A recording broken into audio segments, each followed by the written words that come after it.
All right, we got 11 watching already on YouTube. Welcome, coming at you from Saratoga Springs, New York, and San Francisco, California. We got coverage of both coasts happening right now. Hey, everyone. That's right. We should advertise that more. Coast-to-coast coverage. That's right. I'm bringing you coast coverage of the AI industry. Exactly. Let's see. I don't know if I count as being on the coast. I'm in upstate New York. I would count where I am as being on the coast for sure. Yeah, I'm going to join you. I'm going to be on the coast. I'm going to be in Berkeley, California in a month from now. Come to the Less Online conference. Everybody go to less.online. Come hang out with me and Ori at Less Online. We're working on a sponsorship too, so you can get Doom Debates merch if you come to less.online. Hell yeah. Less Online is a great vibe. It's way more friendly than Less Wrong.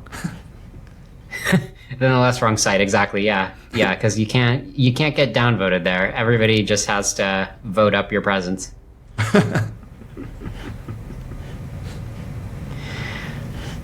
All right. Hey, we got a lot to talk about this week. It's been, the news is coming fast, right?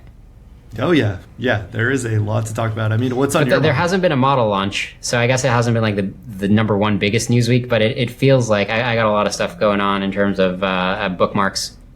Okay, all right. Such as what is it? What are the main things that you're thinking about? But we should prioritize. Why don't we pull up your feed and you can show us some of the stuff you've been bookmarking? You want to see my feed? Yeah. The things that I bookmark, I mean, you don't want to see my bookmarks. It's a bunch of nonsense. Okay. Sounds good. I might have some celebrity gossip on mine. We can start with that. Okay. All right, so I'm pulling up the bookmarks.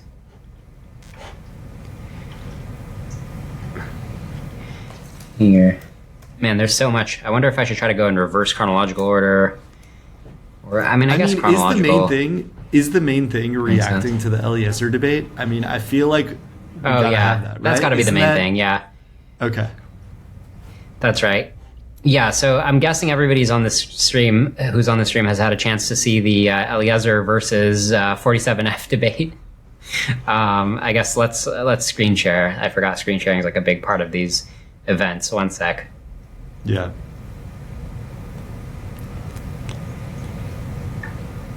Here.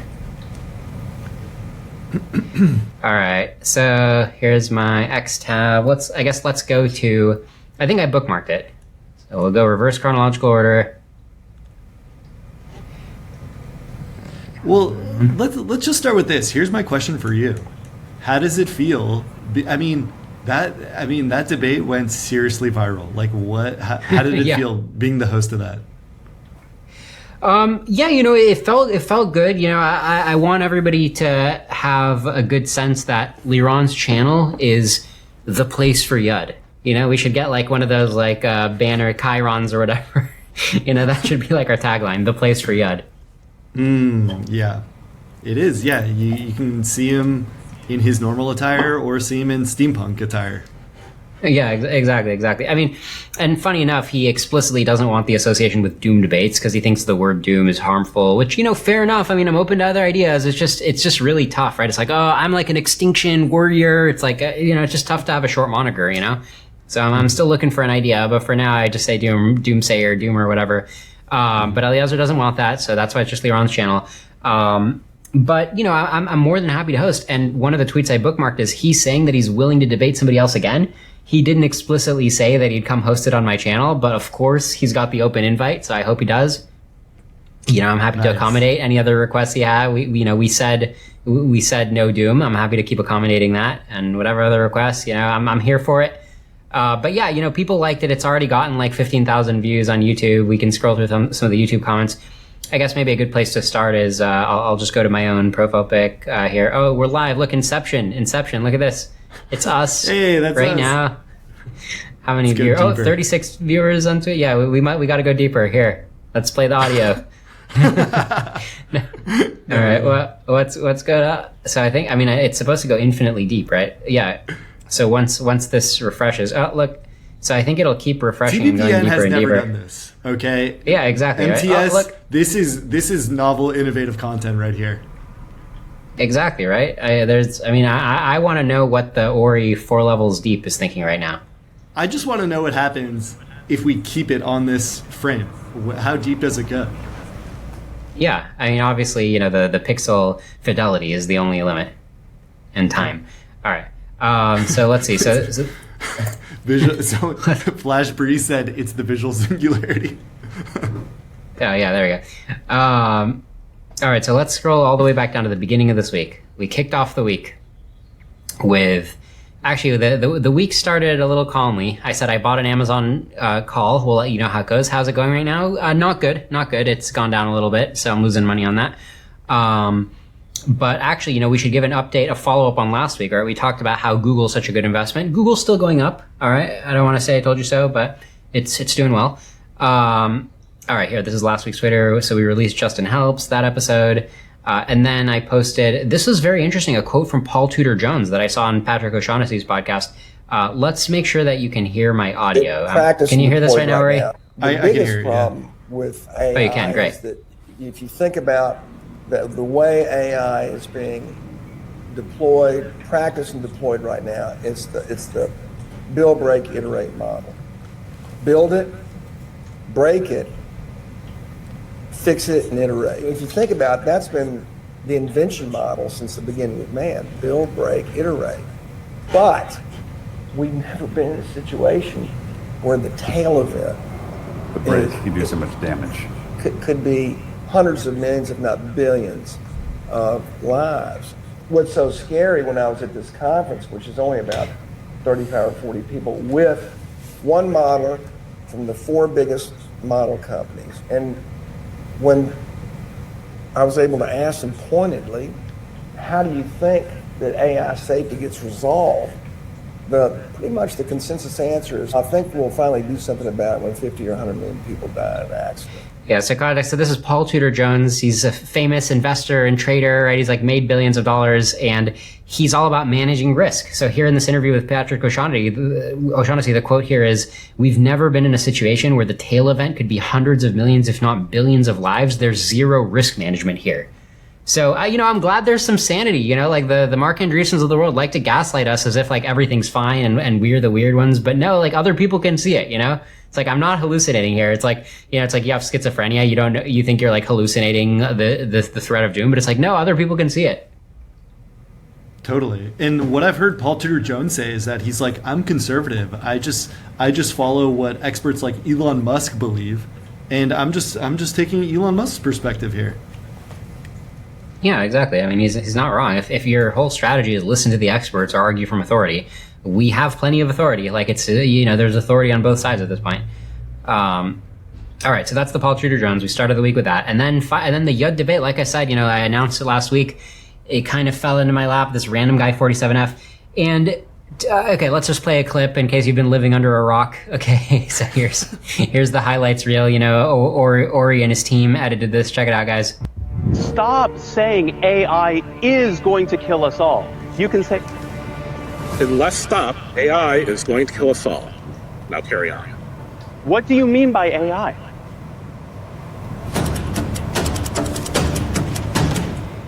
Yeah, and you can tell this is definitely not a channel that's about doom because there's no flames at all. These are just waves washing away. This is the farthest thing from... Yeah, exactly. Just an AI risk discussion show. So we captioned it, the $10,000 debate you've been waiting for. Tensions run high as 47FUCB confronts Eliezer about his if anyone builds it, everyone dies rhetoric. 47F warns that it could incite unstable individuals to harm AI researchers and their families, but Eliezer maintains that the possibility of extinction from superintelligent AI is too high to not speak out about it. They also clash over whether we truly understand how LLMs work and what their fundamental limits are. Watch the full debate below, raw and unabridged. And that was the agreement, for Eliezer to get his 10K, it had to be fully unabridged. Not that there was, if I had to abridge it, I would just abridge it down to like very little, right? Because I don't think that there's that much of substance worth watching here. So who knows how I would have abridged it. I mean, if this were like an episode of Doom Debates that I was trying to have a serious debate, well, we can talk about my moderation, okay? So the thing is that, I mean, my role is basically like Jerry Springer, right? Like for those, I don't know how many people are old enough to get that reference at this point, but, it's basically just like there's chaos going down, right? And I'm just like the ringmaster of the circus. But the thing is that when there's somebody like a Yud, right? Like when the people coming to debate are much more prominent than I am, then I just see my job as to like stand back, right? If it's going to be drama, then just let the drama happen, right? Because I'm not really acting like it's a typical episode where I invite somebody and like I'm there to debate them and uphold my own standard. I didn't quite see it like that. And the other thing is, you guys should know, if you're wondering why I moderated with a light touch, me and Yud and 47F were just debriefing or like preparing before. And we were literally saying like, okay, you guys don't have any like preferred rules, so I'm happy to just like improv and have a light touch. So that was like my attitude going in. I wasn't going in like, oh man, I'm going to need to like mute it so hard. And like, that I didn't realize that that's what people would say should have been done, right? So like in retrospect, sure, I should have been harsher, but just so you know, that was my mindset. It also complicates things that he paid for the debate. So, right, exactly right. In some sense, he could, and Yudkowsky agreed to it. So in some sense, couldn't he do almost whatever he wanted because he paid a significant amount of money for it? He even said that at one point. Yeah, exactly right. He could pee on him if he wants. It's like you got the hooker, But yeah, I mean that's the thing, right? There was like that clip in the middle where he's like, I don't have it pulled up, but he's like, I was like, stop the gratuitous insults. And 47F is like, no, I paid $10,000. I could say whatever I wanted. You have to take it or else you can leave. And my wife saw that clip and she's like, yeah, he's right. I'm like, okay, he's still being a dick. Like that's not, that's not good behavior just because he paid $10,000. Like there should still be a modicum of respect here. It's like, yeah, my wife's on team 47F apparently. Well, it's a lot of money, right? I mean, so if you do that, you really, I don't know, you really have a lot of sway, right? But I agree. It was well. I would argue it's not a lot of money. Okay, like I think people's reactions are also shaped by their level of disposable income, right? And like. I mean, I don't think Yud has ever amassed like that much wealth, but I think he's got like, his organization has like millions of dollars in charitable donations. I mean, I've donated myself. And like, he lives a modest lifestyle, but he's not somebody who actually is going to change his behavior significantly for 10K. I think he's thinking about it symbolically. He's thinking about it like he's been posting about it like, hey, there should be a way for people to debate public intellectuals about important topics, right? The same as Doom Debates is trying to facilitate high quality discourse. So Yud is, on the same mission. Yeah, totally. But I mean, it really does, people do play those hypothetical games. Like, if I paid you $1,000, could I punch you in the face, right? Like silly games like that. And it really put that to the test, because he paid $10,000 and he started being quite rude to him. And should he have tolerated it? He paid a lot of money. I mean, we got to see how it plays out. I thought it was in poor taste also. Yeah, exactly. I mean, a lot of it was in poor taste, right? So I will just say, like, if it was just up to me upholding standards. So this is basically the reason why it's bittersweet for me, right? Is even though I thought it was cool and people liked it and it went viral, and I like seeing Yud out there, I think that he made some good points. Like he actually made substantive points about why he thinks that PDoom is high. But he didn't say PDoom, but that's my paraphrase. So I feel good about it, but I feel bittersweet because there were times when I would have just liked to say, hey, if you're here on my channel, you got to have high quality discourse. You can't just sit there insulting a guy. Like, I'm just going to cut that out of the edit, right? That's what I would normally do. But, because it was, we just kind of went into it. We weren't fully prepared. And yeah, so I feel bittersweet about that because now there's this episode that is one of the most popular episodes, but it's just like taking a dump on the enterprise, right? Like 47F came in. I thought Eliezer's discourse was high quality. 47 came in. And he took a giant dump on the whole idea that debates should have like basic standards. Okay, fair. I totally agree with you. But what do you say to the people who are like, look at Eliezer, look at his attire, how inappropriate? That's actually a good point, I think Eliezer strategically played it. First of all, he likes to dress like that. Okay, let's be real, he likes it. But also, I think there was a strategic element to it, which is like, he knew, or that there was a good chance that 47F was going to be a clown, because he was already acting like a clown on X, in my opinion. He was already posting like a lot of ridiculous tweets. So it was a good chance he was going to be a clown. So Eliezer just came in and be like, okay, here's me. I'm just a character, you know, I'm here for the event, right? I'm like, it's like you've hired like a birthday entertainer almost, like, right? So he kind of played it with that vibe, which isn't necessarily too bad, right? It's like, okay, I'm not going to dignify you. Like, you can have this, but you have to like earn it. You don't get it for free. That said, you know, if I could pick, if I were on his PR team or whatever, I would just say, look, just show up, just be normal and respectable. Like, you know, because the thing is, I call it the Martin Luther King strategy, right? Or like the civil disobedience strategy. And I play the strategy all the time on my show, which is like, you just come in straight, right? And then the other person is going to like abuse you, throw terrible arguments at you, yell at you, right? I've had people on my show, I'm not going to name names, right? But if you go to the archives, there's definitely episodes where like the guest comes in and is like all riled up at me, and I'm just like trying to be calm, right? And then I feel like in those episodes, people will be like, hey, how could you tolerate that? I'm like, listen, I just know you guys are going to watch it and sympathize with me. Like, I'm just randomly taking abuse, right? I'm like the civil rights movement, right? They would go in, they would do a sit-in, right? Like when they want to, like, you know, blacks want to have like the same cafeteria as whites, or like they want to sit in the front of the bus, so they would just go do a sit-in. And then like white people would just treat them really badly, like the white people who wanted to maintain segregation. So people in the cafeteria would like come over with a tray of food and like dump the tray on them, like be uncivil to them. And sometimes they would get like arrested by police officers that wanted segregation or whatever. And they would just have enough sympathetic people, and that was their strategy, right? And so that doesn't always work. Like if Jews tried that in Nazi Germany, the Nazis would be like, okay, I'm just going to shoot you anyway. Like the civil disobedience doesn't work in every occasion, but it certainly worked in like 1960s America.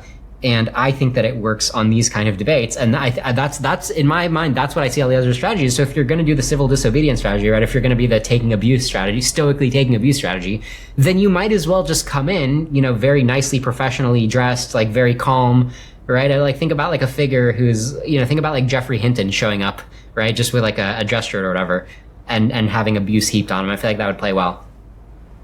Yeah. I mean, you know, I think that the listener's experience would be very different watching it versus listening to it. Just audio listening to it. I think you could have very different impressions, because if you just listen to the audio, you would get that impression entirely. So I don't know. Maybe we should have just released it in audio because the visual was such a spectacle, you know? Yeah. Right. Okay, well, here we got a comment here. Andrew Chagria is said, man, I think he got his username from the same place as 47F. He's saying, what was the escrow contract? If Yud had left because of 47F's lack of decorum, would he miss the payout? That's actually a good question too, because the contract terms, it wasn't super spelled out. It was like I basically saw one paragraph, and it was basically, yeah, the debate has to happen. It has to get permanently published with no cuts, basically. Oh, okay, he's clarifying. His name is Andrew. Okay, that Z threw me off. I guess maybe it's like Polish, right? Polish names like to throw in the Z. And then I guess the J is pronounced like a W. Okay, so it's just Andrew. All right, you got me. I should have known that. Oh, Polish. Okay, got it. Yeah, I think that's a tip I've learned. If you just see a Z that is playing no role whatsoever in the pronunciation of the name, then it's probably Polish. Nice. Yeah, all right. But yeah, so I actually think that the contract, if I had cut off the debate, there was some doubt as to whether Eliezer would still get paid. So that was also some pressure. So, you know, these are all good lessons. Holly Elmore posted on Twitter, like, you know, this is why you don't give something like, you don't give people like a platform, or you don't just like randomly invite them to come on, like they can mess up your message or whatever. You know, it's a valid thought, right? So, you know, it's always been funny when people are talking to me about platforming people, because our show is still kind of niche, right? Like we haven't hit the Joe Rogan level yet. So the idea, normally my mindset is like, if I'm getting a guest on the show, it's just like helpful to me. It's not like I'm bequeathing the guest that much of a platform because the guest is already prominent. But I guess we platformed 47F, right? So maybe we shouldn't have platformed him. I suppose, but if it wasn't, I mean, but Eliezer Yudkowsky is the one who agreed to the debate. So, I mean, if you didn't host it, someone else would have hosted it. So, like, your role in platforming him was more, I mean, it was more Yudkowsky who agreed to it. Yeah, exactly. Yudkowsky platformed 47F. Exactly. We were just innocent bystanders. Nice. All right. Yeah, we got a lot of topics to move on. It's good. I can see why Twitch streamers do this all day long. Like, this could easily be like a 6-hour episode. But our plan is to just go for like 2 hours. All right. Let me just see what people are saying in the chat. Yeah, go ahead. Go ahead. Look at the chat. Okay, so somebody's saying, let's see, catastrophe conversations instead of doom debates. And somebody was saying, Yudkowsky is saying anti-extinctionist. Okay, come on, anti-extinctionist. I mean, you can say it sometimes, but it's just not catchy. It's not short. It doesn't roll off the tongue, right? Anti-extinctionist. It's like, are you kidding me? My mouth needs like a recovery break after that. Okay. So somebody's saying, yeah, have some ground rules beforehand. Eat Chiz is saying, so did you talk to Yud the Stud after the debate at all? No, not really. I just said, okay, thanks, Yud. The only thing he's told me after the debate, besides, getting his 10K, he publicly posted he's willing to do more debates if other people want to pay him 10K plus, and they seem like they're acting in good faith. And also, he told me not to post clips. I didn't realize that was part of the deal. Like, I knew I wasn't supposed to edit the main episode, but I thought that afterward I could do a clip. And speaking of clips, I got one clip off before Yud told me off. So watch the one clip I was able to post. I said, in this clip, 47F explains the 4D chess of paying Eliezer $10,000 to debate him. It is clear that Eliezer Yudkowsky, the man that I am squaring off with right now, is a genius. He might be the most intelligent person on Earth. Love that hand gesture. After doing my due diligence in this matter, I've come to realize that there's just no way that I'm going to beat this guy in a debate. I can't. I'm not smart enough to win. I'm an anonymous shit poster on the internet. But before we all go home, there is just one little thing I want to talk about, okay? The situation right now is that Yud has taken money from me. We are now counterparties to a financial transaction. And now here's the deal about that. I'm the director of a lab working on improving LLMs in a way that might get us to AGI, I guess. I'm good at it. I have an amazing team. We're doing a good job. And my job is to protect those people. And that's why I'm here. Because we are now counterparties to a financial transaction, I will consider any future disparagement of the AI industry as potentially actionable trade libel or commercial disparagement. And I will not be discussing my legal standing or options any further in this conversation. But Yud, if you disparage the industry in the future, I may have cause and I will be watching you closely. Additionally, if anyone harms anyone in my lab or their families, I am going to insist you are investigated. If anything happens to me, I hope they investigate you, because I am honestly, legitimately scared of a credible threat to my physical safety. I consider the $10,000 I've spent a kind of protection payment to a group of people who are legitimately dangerous. Yuddy, my buddy, I have one request for you. You got to cease this doomer talk in the rhetorical register you're using. You're muted. You're muted, Liron. Thanks, Ori. Yeah, so the guy was all over the place. Like one commenter was like, I'm scared for my life, Yuddy, my buddy. Like he's like turning on a dime. It's like all these different, moods. And, a lot of commenters, I don't psychoanalyze here, but there was a distinct trend in the comments. I'm just reporting what the commenters are saying that the guy is like psychologically unwell and like this is what borderline personality disorder looks like. So yeah, no comment, but just really all over the place. And, in my mind, hurling insults at somebody face to face is not, whatever the explanation for it. It's just, something's gone wrong in my opinion. Yeah, for sure. The borderline personality claim, I mean, come on. He was the extremes. I agree with you on that. But like to say personality, I mean, I don't think there's much to that. All right. Yeah, you're right. Yeah. I mean, I'm willing to grant that maybe his personality is totally normal. I'll give you guys a sense of what the comments look like over on YouTube. Let's see. Let's take a look here.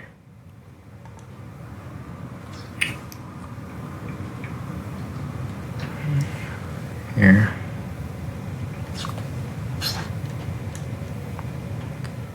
So you can see the thumbnail here. This is the most optimized thumbnail. It's like a mystery debater versus Yud, and I think this attracted a lot of YouTube clips. The Eliezer outfit. Yeah.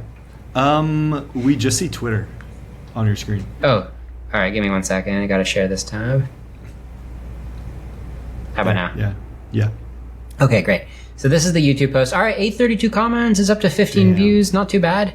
So these are just the top comments here. If people like 47FU build it, everyone dies. Yeah, Rude is saying, I don't want you to build it. I'm an optimist, but I don't want this guy building it. Somebody's saying, I was expecting this to be bad, and it was even worse. So somebody's saying, imagine if 47F is really in charge of something delicate and important, or if he's the manager of employees. Imagine this guy as your boss. What a hormonal nightmare. Yeah, somebody's saying, paid 10K to act rude. Hope it was worth it. 5 minutes in, this is already unhinged.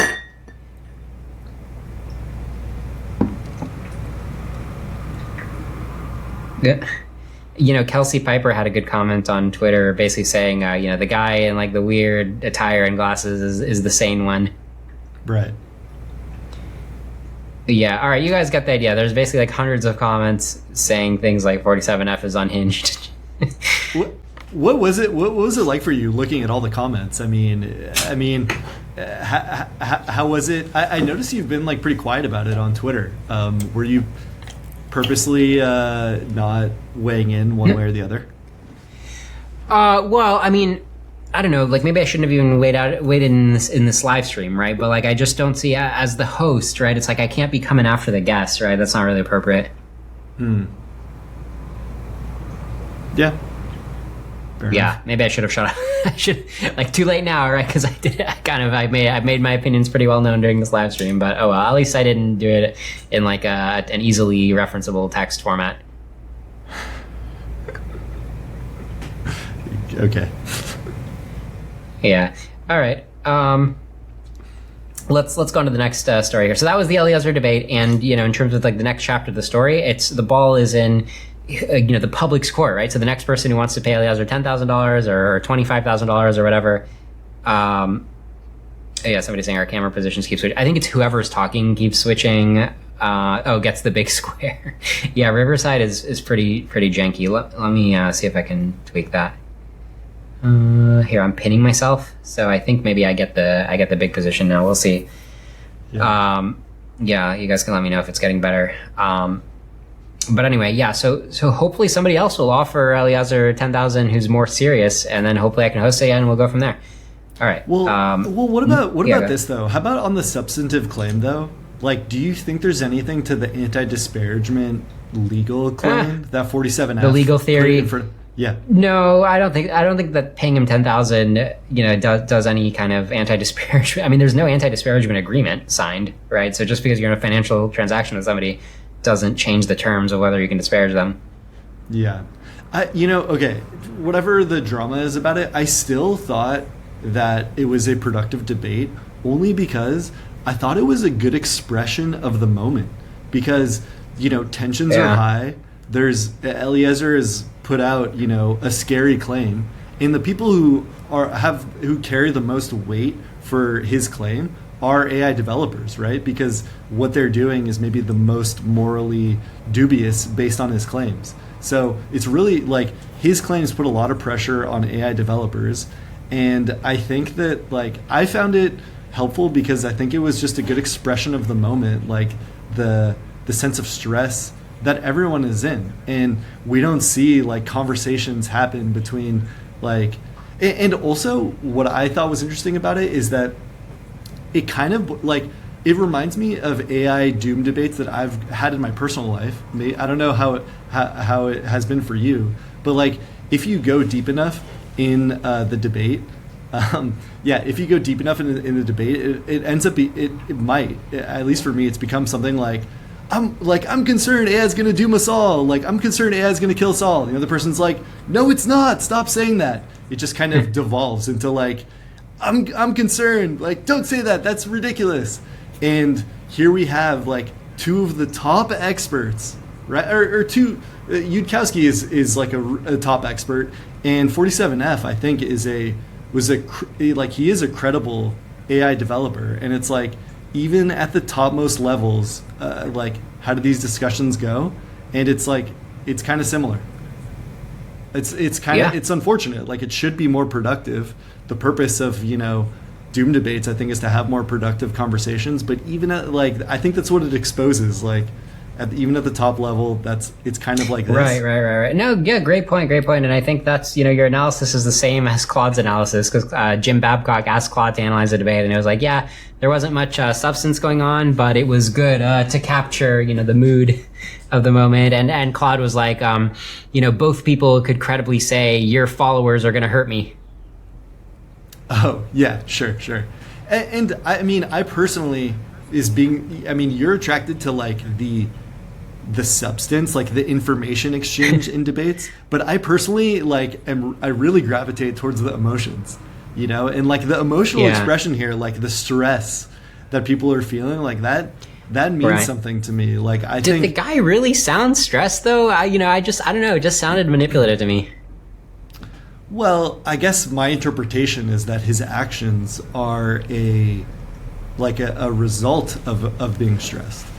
So did he sound stressed? Like, no, Yeah. he came in with the position, like I don't know. I thought it was funny last week. Remember you said something like, oh, he came out and he was insulting me as the moderator. And you're like, whoa, like, come on, bro. Like, why are you insulting the moderator of Catching Strays Well, here? yeah, because before we posted the debate, he came out being like, I bet Liron's not even going to post this. I'm like, okay, I'm just trying to help. And okay, I felt the same way actually in the debate. I joined, and he posted the whole stream so anyone could listen to it also.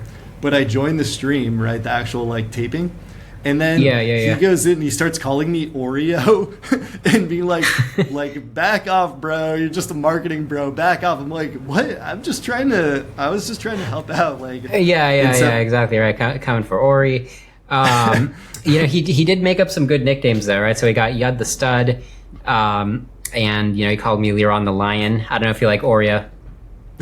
Oreo, I mean, it cuts deep. Like that was like the first insult I ever got when I was a child. Oh no. No, I didn't realize it was an insult. No, well, I mean, I'm used to it, but I think that so you say like, oh, was he really stressed? And I don't know, like, I think that are you really gonna like enter a social situation and then just start like saying a bunch of kind of inflammatory things about each person you interact in a low stress? No, I know. That's why I'm saying the guy, he was a normal behavior. All right, let's move on. So Eliezer said, on reflection, $10,000 continues to seem to me like a fair price for a debate with someone who claims to offer good faith. I may take sterner measures to enforce it. I want to live in a society with some non-credentialist pathways to debating public figures. Damn straight, yeah. So, hopefully he'll maintain the place for Yud. Okay, one sec. Riverside's being ridiculous. It's only showing you and not me. Let me see how to fix that. Oh. Yeah. I love this comment from Yudkowsky. Like, love the faith in humanity. Like, he kind of... Did he get burned? I mean, it was like a stressful situation, and in the moment he was like reflecting on the fact that he expressed that it was annoying. And like even after that, he's like, I continue to have faith in humanity, and I want to see this. Yeah, exactly. Yeah. All right. So yeah, we'll keep fixing Riverside. We might have to switch software at some point, but yeah, let me go back to that tab. All right. I'm on the top now instead of you, though. Yeah, I actually don't know what's a good fix for that. Let me try one more thing. Like, I don't know if Riverside will let me reorder us. Like, I'm on the right, you're on the left. Like, how did that happen? Damned if I know. Let me see. What if you just drag me? It's not letting me drag. Oh, hold on. I think I might have found something draggable. Hold on, I'm onto something here. Oh, I think I did it. Nice. But I'm looking at the live stream. That feels very disparaging toward Riverside. I know, even though I've entered in a contract with Riverside to pay their fee. Alright. But you're back on the left. What the hell? This sucks. I'll just try one more thing. What the hell?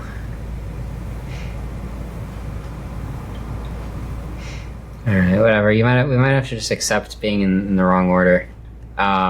Okay, so anyway, so somebody's asking, if Yud is charging $10K, how much are you going to charge to debate you personally? Yeah, that's a great question.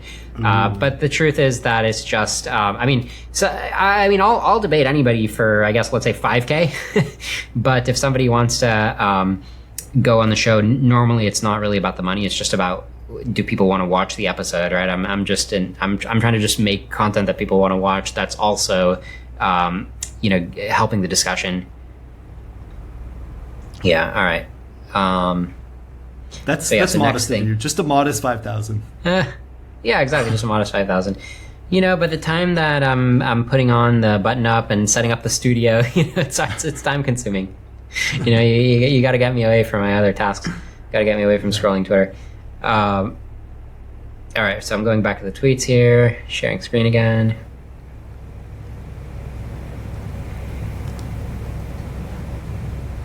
Okay. All right, so hey, now you're on top. Whatever you did. Oh, nice. Okay. Yeah, I don't know what I did. All right. So yeah, and then so this was the next thing. We published Doom Debates X Lumpenspace. We did a debate with Lumpenspace. I don't know if you guys know this guy, but let's watch the highlights or I'll tease it. I'll say, what happens when an ongoing Twitter skirmish escalates to a face-to-face verbal sparring match? Claude, the guy's name is actually Claude, better known as Lumpenspace, is a prominent AI accelerationist who gives humanity a 30% chance of being quote-unquote superseded by artificial superintelligence, and he's fine with it. In this surprisingly chill, civil and good faith debate, we unpack Lumpen's lattice of beliefs and pinpoint the cruxes of our disagreement about whether humanity's ASI future will be closer to heaven or hell. All right, here's the preview. You would agree that the arc of intelligence bends toward morality, right? No. Wait, I don't know which kind of morality or whatever this new intelligence will have. What I know is that it will not have boring goals. Do you see a lot of value in an outcome where the universe gets tiled with tiny paperclips? Of course I don't, but that outcome will not happen. It's kind of obvious, no? Why would they? It's boring. The famous example of the nanobots killing everyone on Earth, how big are these nanobots? I think that thing will never exist. The whole point is that we cannot predict how an ASI thinks. The chess analogy is look, I don't know what move it's going to make, but I definitely can model it as an agent that's going to win at chess. So if you were a mouse, you would be I don't know which move this human is going to make, but I can model him as an agent that is going to win at taking cheese. That's kind of stupid. All right, yeah, he was a good guess. It was good. This is definitely You're classic muted. Doom debates. You can hear me, right? Yeah. Sorry. Okay, yeah, this is classic Doom debates. A guest that I met on Twitter, who's not super well known outside of Twitter, but he's got strong opinions, and the debate is substantive. So yeah, and people were saying it's like a breath of fresh air after the Yud, insult fest. So we're back on the momentum, and actually we should announce the future thing. So let's go to Ben Goertzel real quick. We don't have too much to say specifically, except that he agreed to the debate and that it'll drop in the next couple weeks. We're recording it next week. But let's go to the what people are saying about Ben Goertzel here on Twitter. Because I just tweeted the announcement. Challenge accepted, Dr. Ben Goertzel. And people are saying, this one is going to be something special. I've interacted with Mr. Goertzel, Professor Goertzel, to you, a bit on the ASI Alliance Telegram channel. He's very accessible there. And not only is he a thought leader, but he also comes with receipts to back up his ethos that make it hard to hold a high P Doom. Somebody saying, whoa, awesome, you're on a roll, Liron. Somebody saying, I will pay $10,000 to have Eliezer read him the first 76 sequences. Yeah, but people are excited. It's getting a good amount of likes, and let's check the YouTube channel. Let's see if anybody's replying to it. There's the posts page. Oh, you posted it? Nice. Yeah. So I posted it on YouTube too. All right, 56 likes. That's pretty good. Oh, hell yeah. Nice. Yeah. People are saying, look forward. This should be really good. Damn, I really respected Ben in the past. I still remember his talk, we can build AGI in 10 years if we really try. He always had non-standard ideas. Yeah, so I was actually listening. I was at one of the Singularity Summits. I think it was 2008 when he was speaking. And then also that same year, I was just listening to audio versions of his previous Singularity Summit talk when I was still in college. And I heard him say what this guy's saying, that he said, hey, we can build AGI in 10 years. And I specifically remember he did another talk at the next Singularity Summit. And he's like, okay, guys, so we have 9 years left. I said 10 years last time. And at the time I was like, wow, 9 years seems like so little time. Seriously, wow. But in reality, you know, it seems like he was only off by like a decade, right? Like when he said 9 years, he just should have said like 19 years. Like not too bad. He was right that it was like technologically close, like with the right development you could get there. Yeah, which I would have agreed too. I mean, I like to think it's easy to invent a character for myself who's correct, but I like to think that I would have gone back in time and be like, I think you're a little bit early, but I agree 20, 30, 40 years sounds like the right time frame. I do think that was, I don't want to say consensus, but if you like put a gun to people's head in terms of like when is AGI coming back then, I think 30 years was kind of where people's head was at. Cause you know, I remember living the 30 year in the future life. And you can go to, I mean, you don't have to trust me. You can go to Metaculus, and you can actually, I've actually tweeted about this before, but if you go to Metaculus, you just see the graph. It used to say 30 years ahead, and then it very quickly came down to 20 and then 10 years, basically with the launch of ChatGPT 3 and ChatGPT 4. And since then, it's just been hovering at like, early 2030s. That's when we have like true AGI. Yeah. Did you know? All right. What I learned a little bit about him is that, okay, he worked at Mira, apparently. That's, you know, so he used to be like probably worked closely with Eliezer Yudkowsky. And then also, I heard him in an interview recently talking about how Shane Legg worked under him, who was like a key leader at DeepMind, which, you know, now makes Gemini. So I mean, like he's like, you know, had a lot of influence in the AI development world for sure. Yeah. Peter Zaborski is saying on the YouTube, they were buddies with Eliezer as far back as 2001. Ask about that if you have time. It's all in the SL4 archives. A chatbot can dig out some good material for SL4. That actually, or you might want to help research that. Go back to the SL4 archives. You know, that's basically the mailing list that like teenage Eliezer was on. You know, that was basically his formative youth. So Peter is saying, I remember, e.g., Eliezer visiting Ben's offices and later yelling at him that his company is not careful enough about AI safety and that it can destroy the world. Yeah, wow. I mean, it is kind of crazy that these skirmishes were happening in the early 2000s. And I was actually just there as like a 20-year-old, just like being, you know, having my ear to the ground as these things were happening. But it was all, you know, theoretical. And now it's like, oh, yeah, the companies that exist today are probably going to be the ones going all the way into that event horizon of the singularity. Wow. It's weird. It's like sometimes people kind of pontificate on politics and what happens in the future, and it's just kind of like random, you know. It's like, you know, it's just people like shooting the shit on the couch. But you look at something like that, the conversation Eliezer and Ben Goertzel are having 20 years ago, or I'm just thinking about the emails that are all coming out in the Elon Musk versus Sam Altman case, and it's like, there was so much foresight, there was so much prescience in those emails, like those topics that they're like, you know, it sounds like it's if you transport yourself back to that time, it's like, it sounds ridiculous to be concerned about the things they're concerned about, and yet there's like so much foresight into it. Yeah. I mean, it's, you know, you guys, most of you guys watching this don't share that experience, but like I pretty clearly remember hanging out with Eliezer as far back as 2008. Like, imagine going back in time to 2008 when nobody cares about AI and hanging out with Eliezer Yudkowsky. I randomly have that experience because the reason why I did it wasn't even because I cared that much about AI per se. It was because I got hooked on the brilliance of his writings. I'm like, wow, this guy has written the most influential thing I've ever read, which is like his rationality sequences. And yes, he also turned me on to AI. I'm like, oh yeah, he's also identified like the most interesting thing in the world. I got to give him credit for that too. But just in terms of like quality of thought, right? So I was just like hooked on Eliezer, like the writer. And then I just happened to be in the area where I could see him in person occasionally, like going to random meetups. So I was just kind of like being there, you know, I was just like waiting for the future to happen, basically, right? Like a decade early.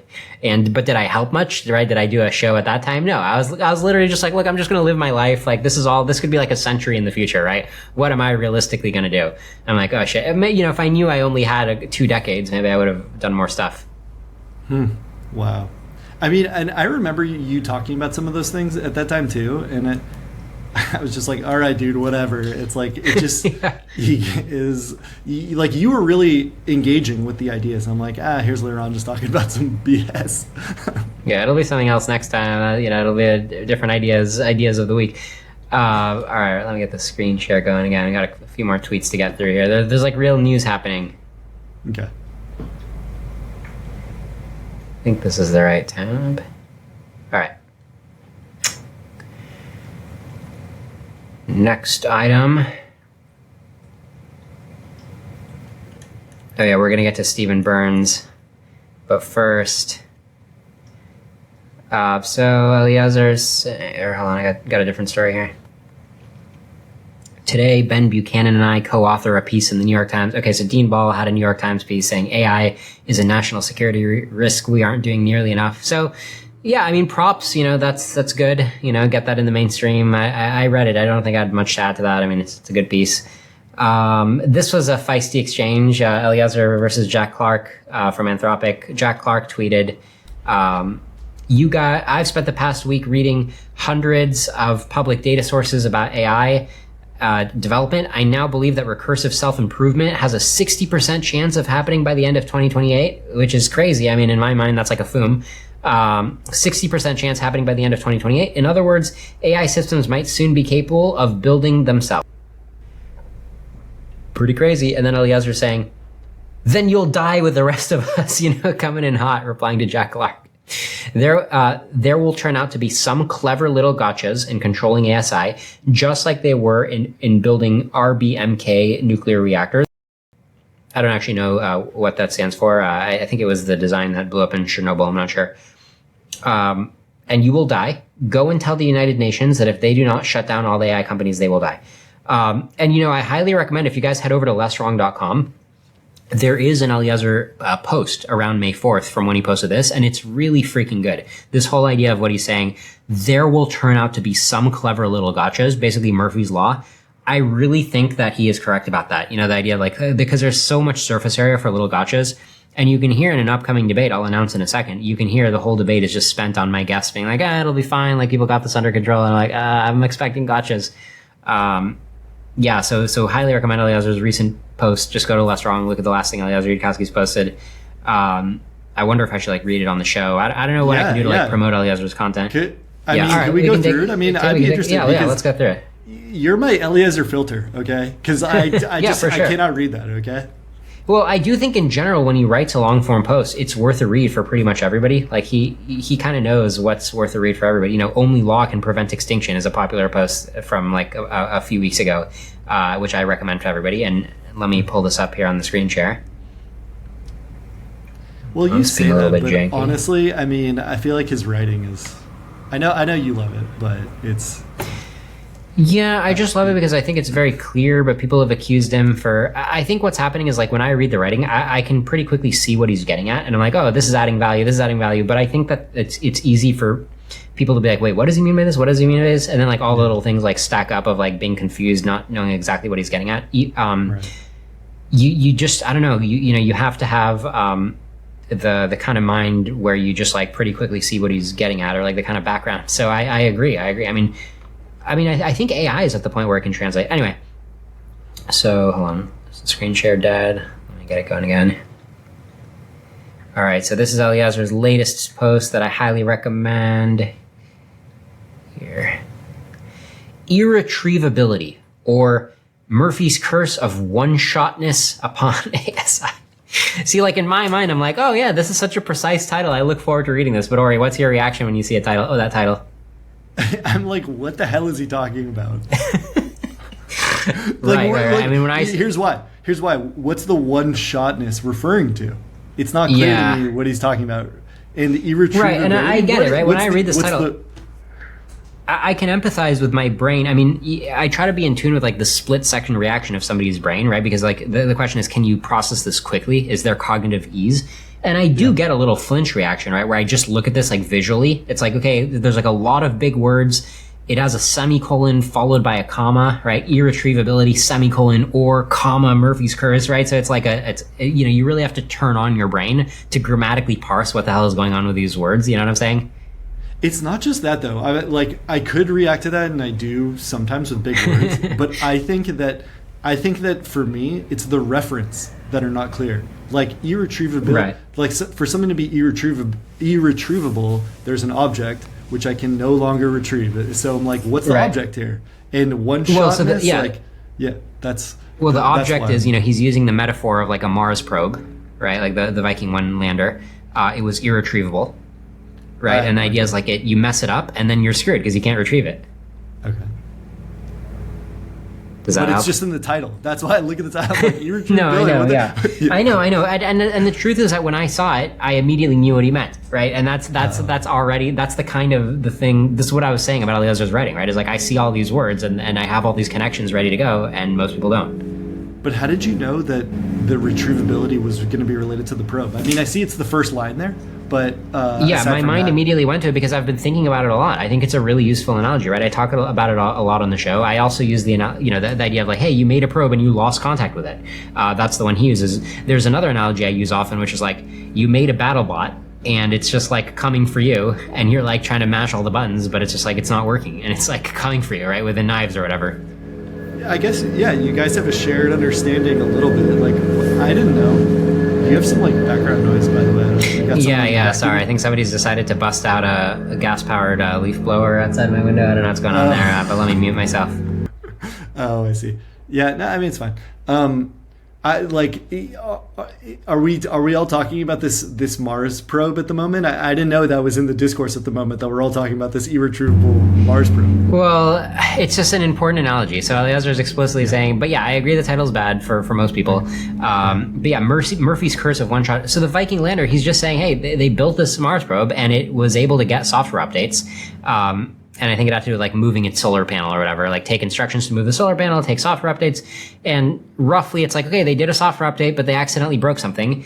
And the problem is you can't just go retrieve it and fix it, right? Like it's a really big problem, right? And like we have this intuition that like in life, you normally just can't screw things up irreversibly bad. Like even if you do like blow something up, okay, well the stuff around the thing that you blew up can still like come in and regrow or whatever.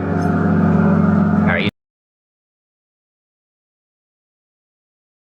I mean, we could still make out what you were saying, even though the leaf blower was adding some audio color. Yeah, but it's extra loud. I'll try not to talk. All right. So anyway, yeah. So Eliezer's saying, and then a lot of this post, a lot of this post from Eliezer is also like responding to particular objections that he's gotten. So he's saying putting wings on an airplane doesn't make it weightless and repeal the law of gravity, the weight of an airplane. So like Eliezer is, people always say Eliezer got AI wrong. Sam Altman has basically said this. Dario has kind of said this. Like everybody's kind of snarking at Eliezer. Like you said that like Foom was coming and it didn't happen. You're like so discredited. You have no idea.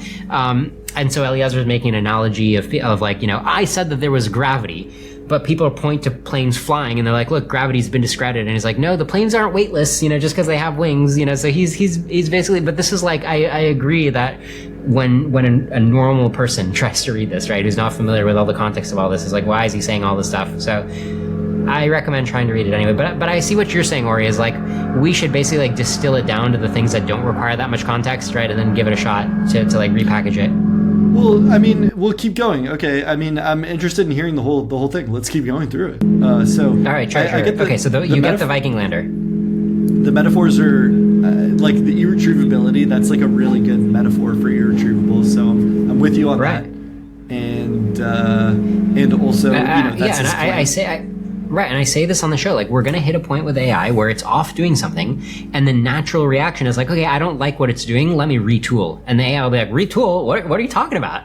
There's no retool, I'm good. Right. Well, right, people just don't have that intuition that you can't retool. But isn't, well, maybe you can just dive into the article more, but I'd be curious to know, like, why does that metaphor apply?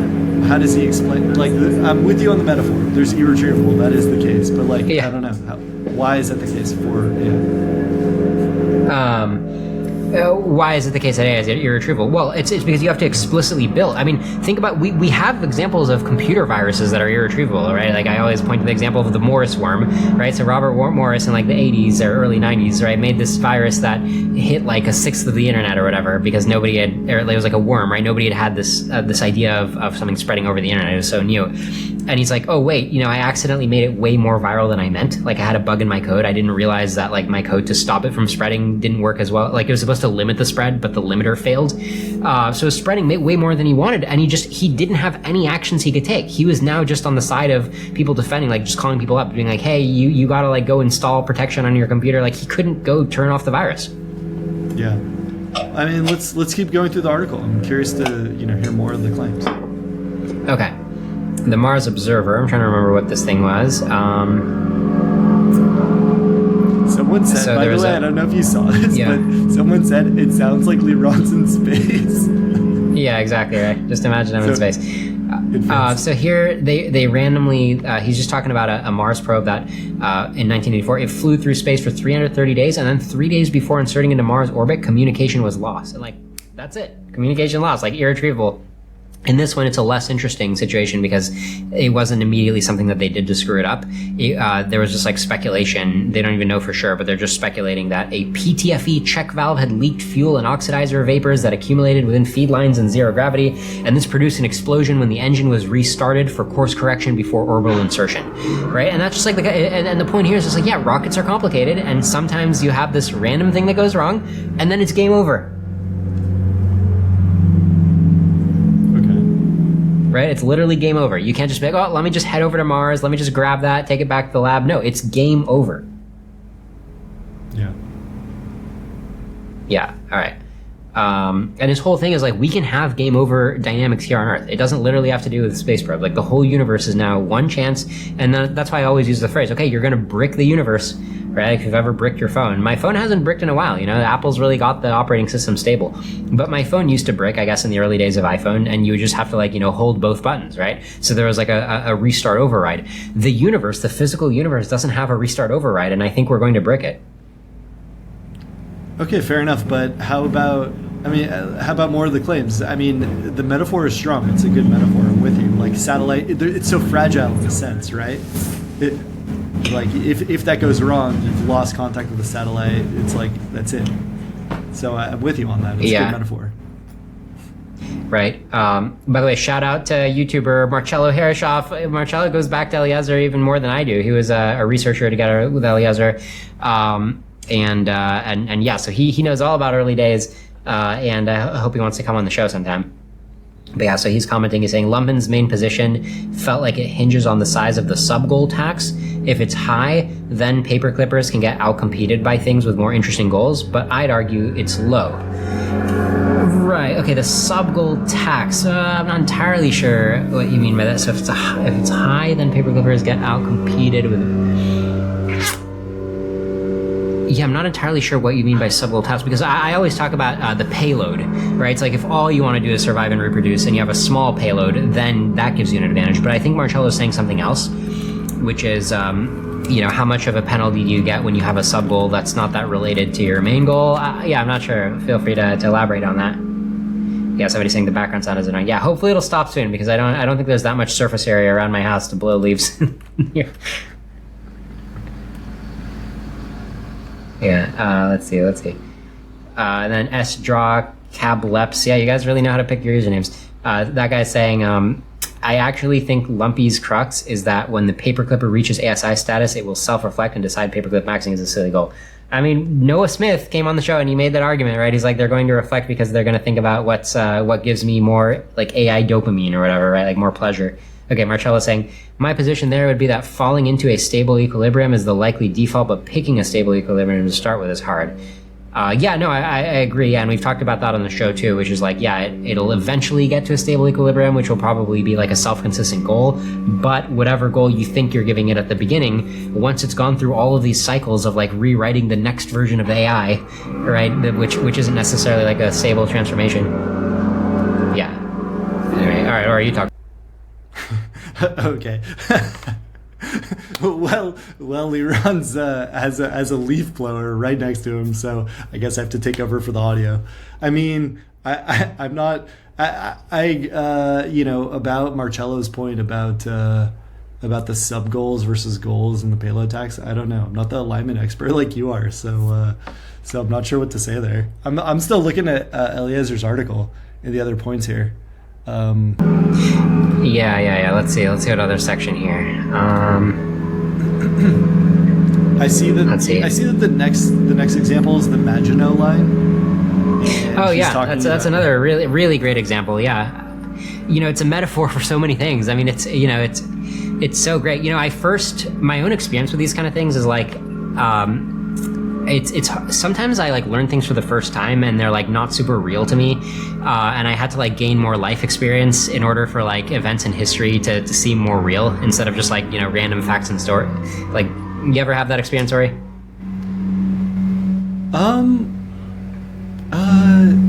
I guess we're witnessing a lot of history right now, right? I mean, it's strange how things come at you, right? Like, Yeah, so it's like, I'll give you this example with the Maginot Line. Okay, so I first heard about this in 10th grade high school history class, like, oh, the Maginot Line. And when I first heard it, everything's like so simplified in my mind as a young high schooler. And I'm just like, okay, yeah, so they were just like being dumb, right? And they made like this line that was stupid. And like they should have known that it was going to get crossed.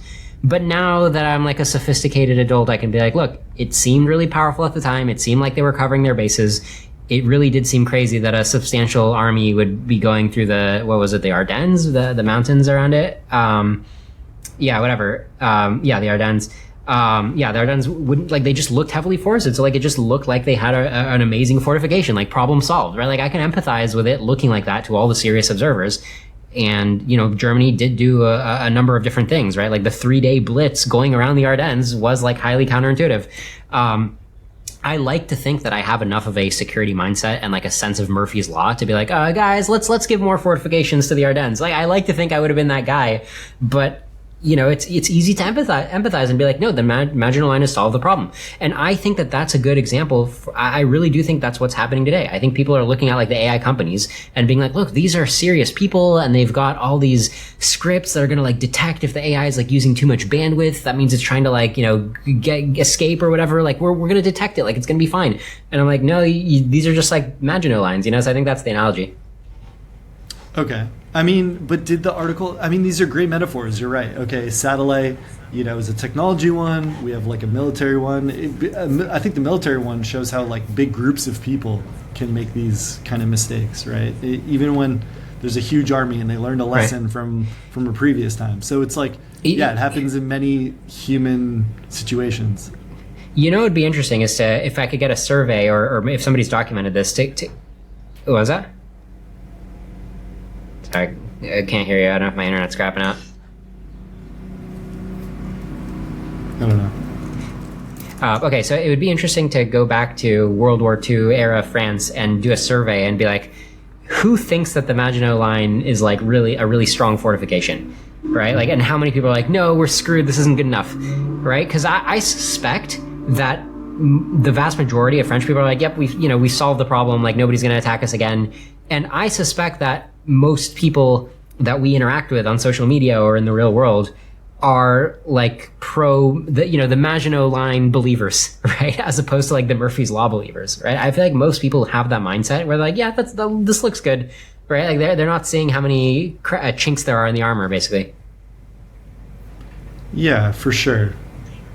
But is there more meat to the post? Like, yeah. Okay, so that's another example. Yeah. Okay, so I think we did enough on Maginot Line, and then Eliezer says other supposed refutations of one-shotness. I'm sure you love that heading, but one-shotness is Eliezer's idea is that AI is going to like look over the state of the world, make a plan how to take it over, and then take it over, and it's done, right? The same way that Germany blitzed into France and won, right? Like incredible example. And he's like, yeah, that's what the AI is going to do to us. Like it's almost guaranteed. Right, this is like Magnus Carlsen taking over a 5-year-old or whatever, right? And so other people, he's criticizing other people who are supposedly refuting the one-shotness of that scenario. Like, it's not going to do it in one shot. You're going to have so many things to react. And he's like, really? Try to imagine that the serious people in the French military are saying, what do you mean we only get one try at correctly conducting a war with Germany? What's all this nonsense one-shotness? There will be many cases where French soldiers clash with German soldiers, and our country doesn't get defeated as soon as one French soldier falls. So I'm personally loving this analogy. What do you think, Ori? Yeah. Okay, it's growing on me now. I'm connecting the dots more. Nice. Okay. And yeah, so we're almost done with this post. So Eliezer is saying, like, you can really imagine the intuition of people saying, like, things aren't just going to happen in one shot, or like, Chernobyl is not just going to blow up in one shot. Like, look at all these rods that we can put. We can control the reaction. So yeah, let's see what else he's got here. A larger war can be one shot, even if zooming into a small enough scale. Yeah. All this construction going on. Great timing. Yeah, seriously. All right. Here, you talk. I mean, you can see the post. You can see the post, right? You say something. Yeah, I wonder if there's a noise cancellation or like a noise suppression setting that you can do. Oh man. All right. Well, I guess we can look at my reaction going through this. So, I mean, let's see. Which section are you on? Where are you now? The startup's one-shotness is a property of the entire big deal project. What about what if you scroll down more? One sec. The comment is the spaceship is chugging away. Okay, so he says, we reject your theory that the war will be settled in a single one-shot battle after all the German soldiers teleport directly into Paris. Right, you address that. What else? This is a good one. The Mars Observer probe didn't teleport to Mars, yet was still lost. Things can go wrong even when they're physically continuous.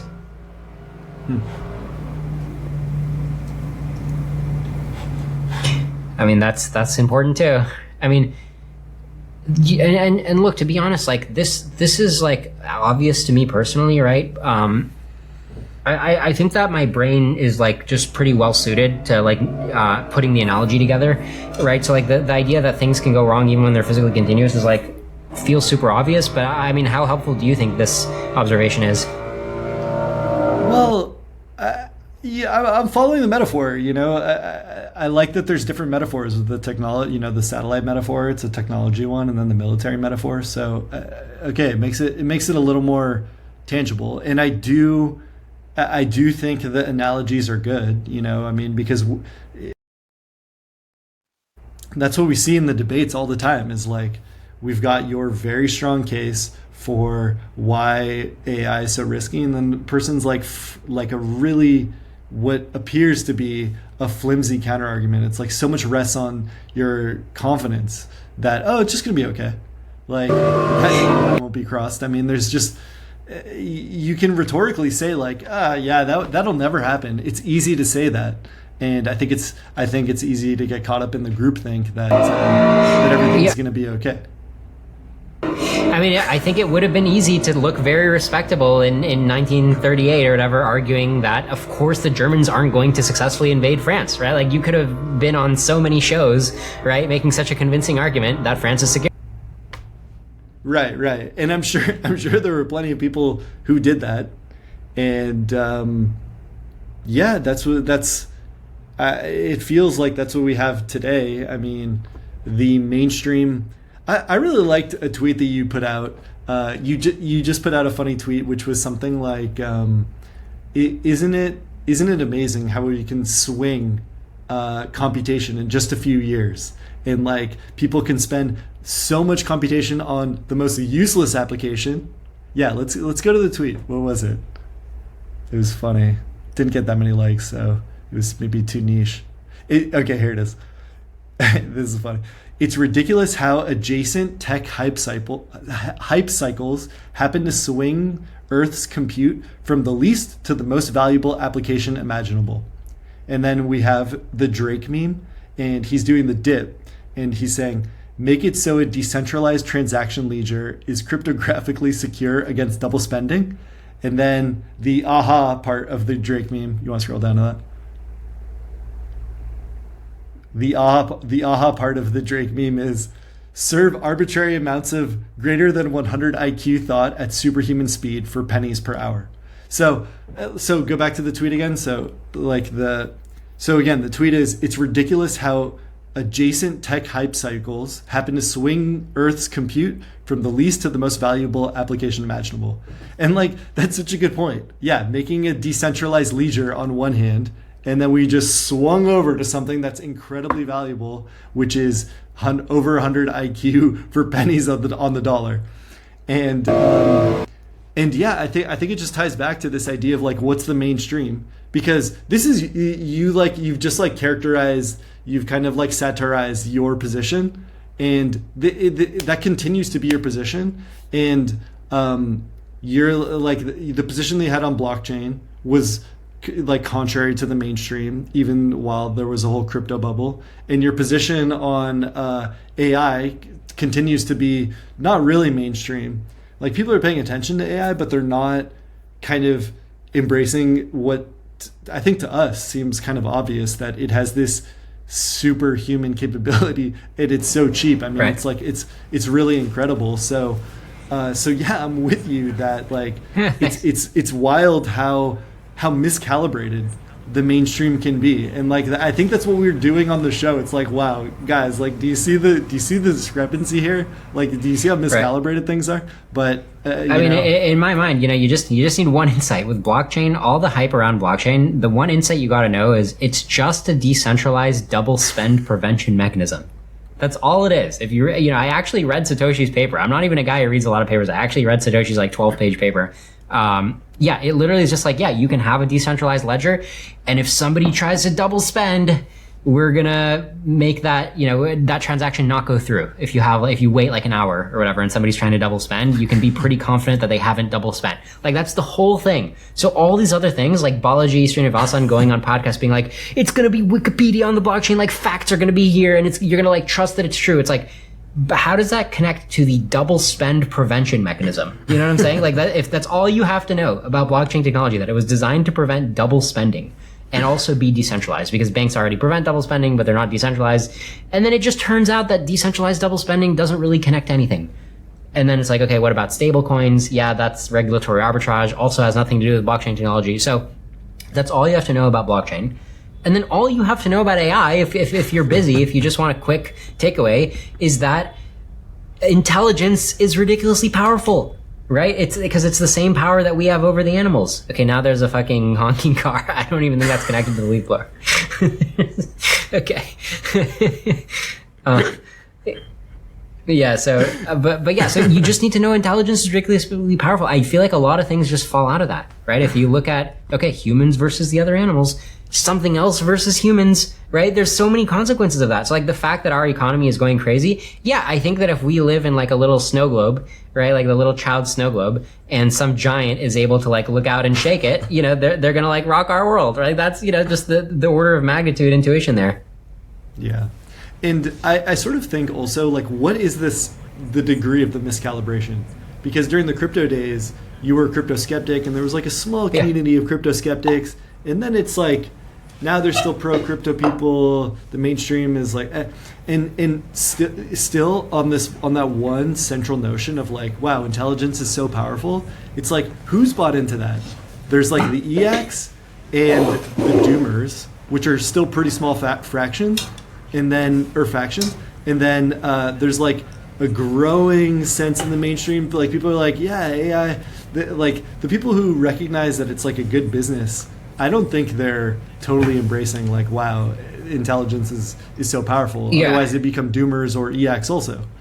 So this guy, no one worth mentioning, 9675, is saying, I think it's closer to uncalibrated than miscalibrated. AI is more commonly in the public awareness, but I think most people don't have any real understanding. Yeah, I mean, I live in Saratoga Springs, which is like a perfect slice of middle America. It's got, red people, blue people, like everybody on the political spectrum. It's actually emerging. It's actually pretty crazy, because there's like a bunch of farmland near here, and people like tractors and, good old like rodeos. There's literally like, yeah, this is actually like a big horse area. I think even one of my shirts has like horse styling on it. You'll see.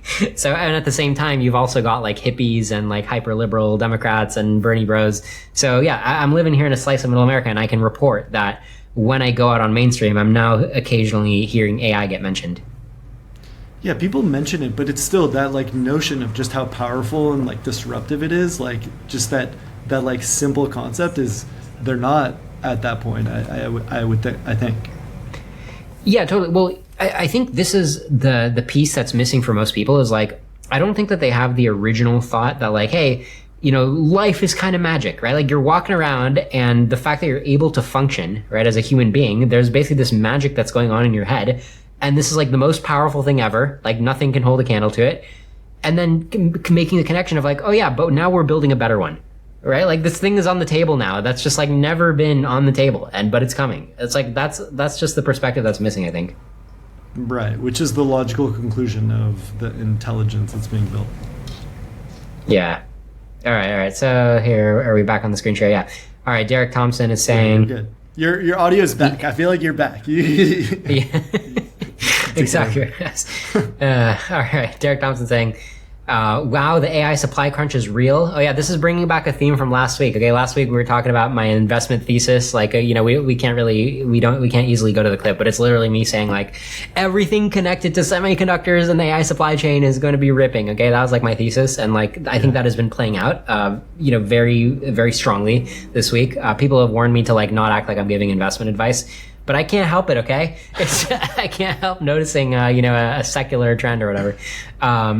So Derek Thompson's I don't see Derek Thompson's statement or message. Oh, you don't? Oh, hold on a second. I got to fix it. Yeah. Let me.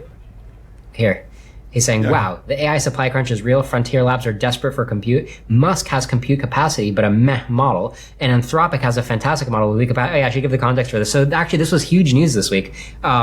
So Elon Musk's XAI, they were falling behind, right, in the frontier models. Like Anthropic is considered number one these days, and OpenAI is like, also number one in some things, but they're kind of losing the lead a little bit because Anthropic invested more in like the coding side of things, and that turns out to be like ahead of everything. So anyway, it's between Anthropic and OpenAI, and Google's also like putting up a very respectable performance in many ways. And X is really falling behind, and like they had a big shakeup of their team, like all the co-founders except Elon are gone. But the thing that Elon does well is on the hardware side, right? Like Elon just does these miracles on the hardware side, and then he had a crazy amount of GPUs all coming online with like powered and everything. So like the hardware side he executed really well on, but he essentially just had a lot of spare capacity. And now SpaceX and X are heading toward that. And so he's just trying to like fill up the capacity basically, right, and not lose money. So first there was reporting that he made a deal with Cursor, like Cursor is going to be training their models on XAI's infrastructure. And now he just made a much bigger deal with Anthropic. So he's basically saying, yeah, they need GPUs. Lord knows they need GPUs, right? Like literally today I paid Anthropic like $500 or $1,000 to speed up their Claude for my own purposes. So Lord knows they need more compute. And so now Elon's like, okay, yeah, you can use my chips. Like he's basically functioning as a data center now for Anthropic. And I think it was Ben Thompson or somebody in my podcast feeds was saying, Elon should play to his strengths. Like his strength is setting up the hardware, right? Like he doesn't have that much advantage training AI, but he sure as hell can build, a mass driver on the moon, right? Data centers in space. Like, okay, yeah, let him go do all that and sell the capacity. Like that'll probably be another $10 trillion for Elon. Okay, so it's just a business play that he's gonna make a lot of money with the data center that he's built. Well, it's all part of his strategy, right? To like expand into space. I don't know. That's his animating strategy to like do awesome things. Got it. Yeah. So anyway, this was huge news that Anthropic teamed up with their competitor, and somebody also pointed out like, wait a minute, didn't this happen right as Elon Musk was like threatening Greg Brockman, like you better settle with me on this case or I'm gonna like ruin your life? I think this came immediately after like the ruin your life. Oh, right. Yeah, that threat I think was just like a week or two before the case, but I don't think that's really related because I think that Greg Brockman's testimony really got a lot of heat because he kept a journal and said some kind of arguably incriminating things in the journal, like not incriminating, but things that just don't make him look that great out of the journal. So like I think he stood to take the most heat from it. So maybe that's what Elon was getting at. He must have known, right? I mean, the lawyer had the case together by that point. Yeah, I don't know. I mean, that whole case, I haven't commented on much because it's just like, yeah, OpenAI had a nonprofit mission and they kind of turned it into a for-profit. They had an excuse that they needed money to build AI, right? So that's, there's something to that. I'm not going to say there's nothing to that case. But they did very much turn it into a for-profit. And they're like, well, we gave the nonprofit like 20% or whatever, right? We gave it a ton of cash. And now it's just like sitting there with, I don't even know, like 100 billion, like it's like the biggest nonprofit ever, but it just has like a mandate to do like the most like unobjectionable things. Like they're not really helping AI safety at all. And that was like their original mission. You know, like Ilya Sutskever seems to care a lot about AI safety. So it's like, look, I think that they did something bad in terms of like, they are like, no, they no longer care, from my perspective, about proper AI safety. And they had a few original team members who kind of cared. So that's my beef with them. But in terms of the particular lawsuit, so I mean, I agree that there's some merit to the lawsuit of how they like stole the nonprofit, and Elon was like a donor to the nonprofit. So, you know, they owe him a bunch of money, but they've tried to settle with him. And then at that point, it starts getting muddy. Like, wait, so what's the remedy supposed to be? And I think Elon said the remedy is supposed to be that they donate more to their nonprofit, which is like, should they do that? Yeah, I think they should give more to their nonprofit, but it just, I can't get super passionate about the case because it's like, so what? You know, how does this help us all not die, right? It's like, okay, let Elon litigate it. I don't mind, but it's like, Elon's done some shady crap too. Right. And he like keeps kind of giving mixed messages, and he said some ridiculous things about AI safety. Like he's just going to tell Grok who's your daddy. So is he really a good actor? Right. Like I feel like XAI has even less safety awareness than OpenAI. Right. So that's why I don't comment much on the case. It's like, however it plays out, I just don't think it makes a difference. Yeah, fair enough. I mean, the value of the nonprofit was that there was an incentive structure to ensure that they had like a existential AI safety, and that's been disbanded basically. I mean, or like defanged entirely. So the deed is done. Maybe there should be some repercussions for what they've done, but like they're still going out and acting like a business now. So. I don't know, and maybe it's good that they're facing consequences for like taking away something that could have been an actual safe incentive structure for us. Yeah, I mean, I don't mind it. You know, more friction, more lawsuits, more discovery. Like, sure, why not? I don't think it hurts, because I think the whole enterprise of what these corporations are doing is incredibly reckless. I mean, I like the releases they're doing now, right? Don't get me wrong, I'm not an Ed Zitron, right? It's undeniable that they're creating a ton of value in the short term. They're just recklessly charging in the long term. Yeah. All right. Well, here's a question. So that's my position. Yeah, go ahead. With the build out like Colossus, I mean, are you excited for the next AI model release, or are you concerned about it? You know. I'm always excited and concerned about the next model release, right? I mean, I'm looking forward to being able to plug Mythos into my Claude code harness, right? I mean, I'm not going to try to, I mean, I'll certainly tell it, hey, go fix all my security vulnerabilities. But I also think that, when I tell it a prompt and then it screws up and wastes my time and then I yell at it, I think it's going to be doing that less, right? And then I'm going to like save time and make money, right? And then I'll make enough money to pay for it. I mean, that's the funny thing, right? It's like the Red Queen, Alice in Wonderland, right? It's like you have to use the latest model just to make enough money to pay to be able to use the latest model. Okay. All right. Fair enough. Yeah, there is actually something to that, though. Is I do think we're entering a phase where, for a while, we're going to be supply constrained, and if you really want the best models, you really do need a business model, right? So, like, I always talk about how, like, I paid $1,000 today. It really is because my team has a software engineering budget. It's a website-based business, relationshiphero.com. We do coaching. So we do have a website, and we do have an engineering team, which is like 1.5 people and an AI, right? But it does have a budget, which there's a business model for how I can shovel all this money at Anthropic. And if I was just like a hobbyist, I would just accept using a slower version of Claude, right? And eventually it would be like much slower and weaker than the Frontier one. So it is going to be like very pay to play, I think, for a couple years. Yeah, fair enough. Yeah, all right. A lot of things are pay to play. I mean, you can always, treat yourself, right? You can have one day of fast Claude and then go back to slow Claude. All right.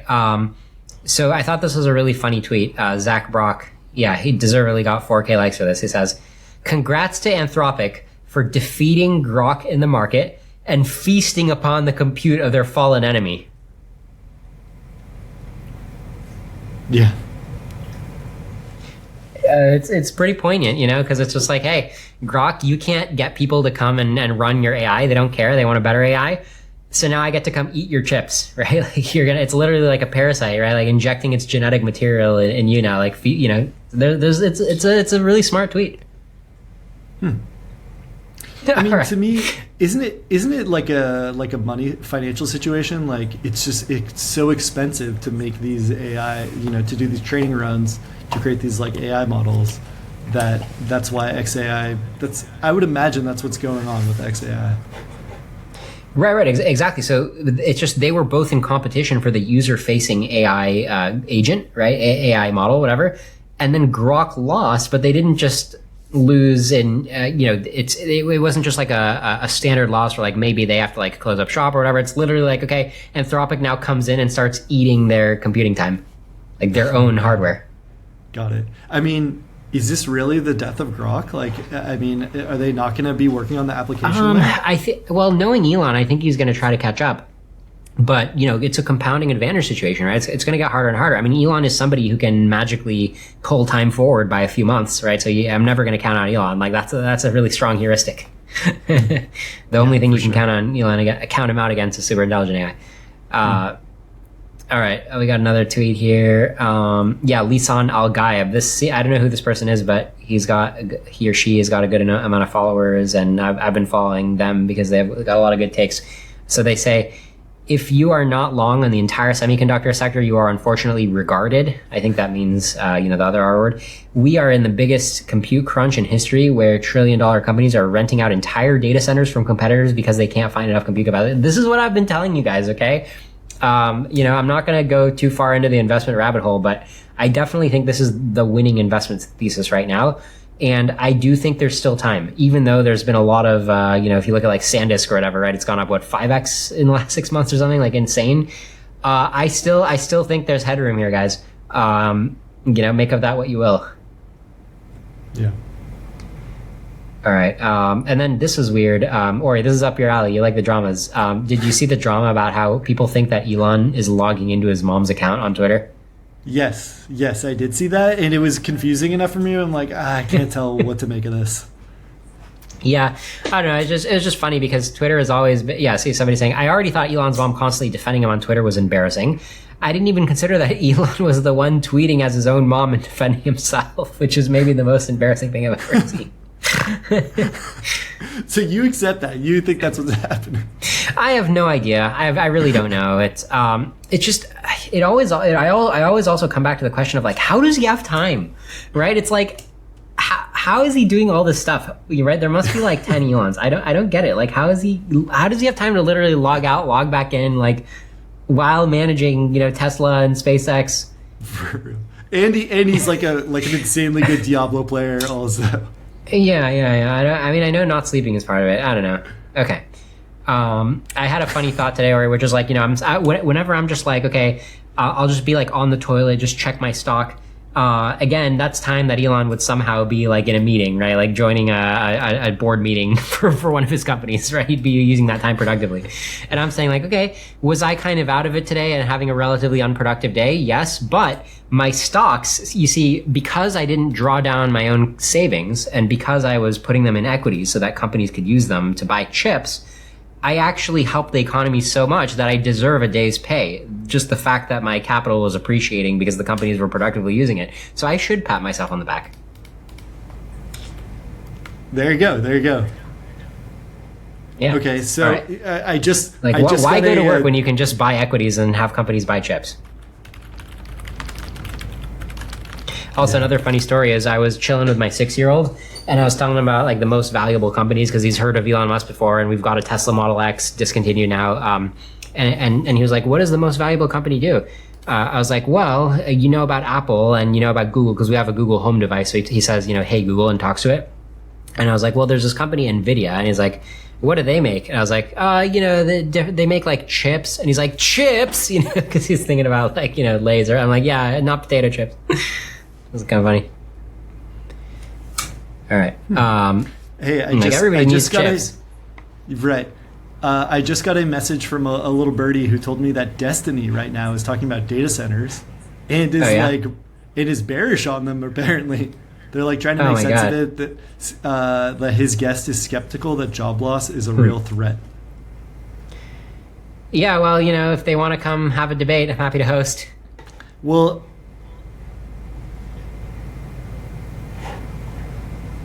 Yeah, they're literally talking about data centers right now. All right, cool. Do you want to try to get on the stream with him? How would we broadcast that here, though?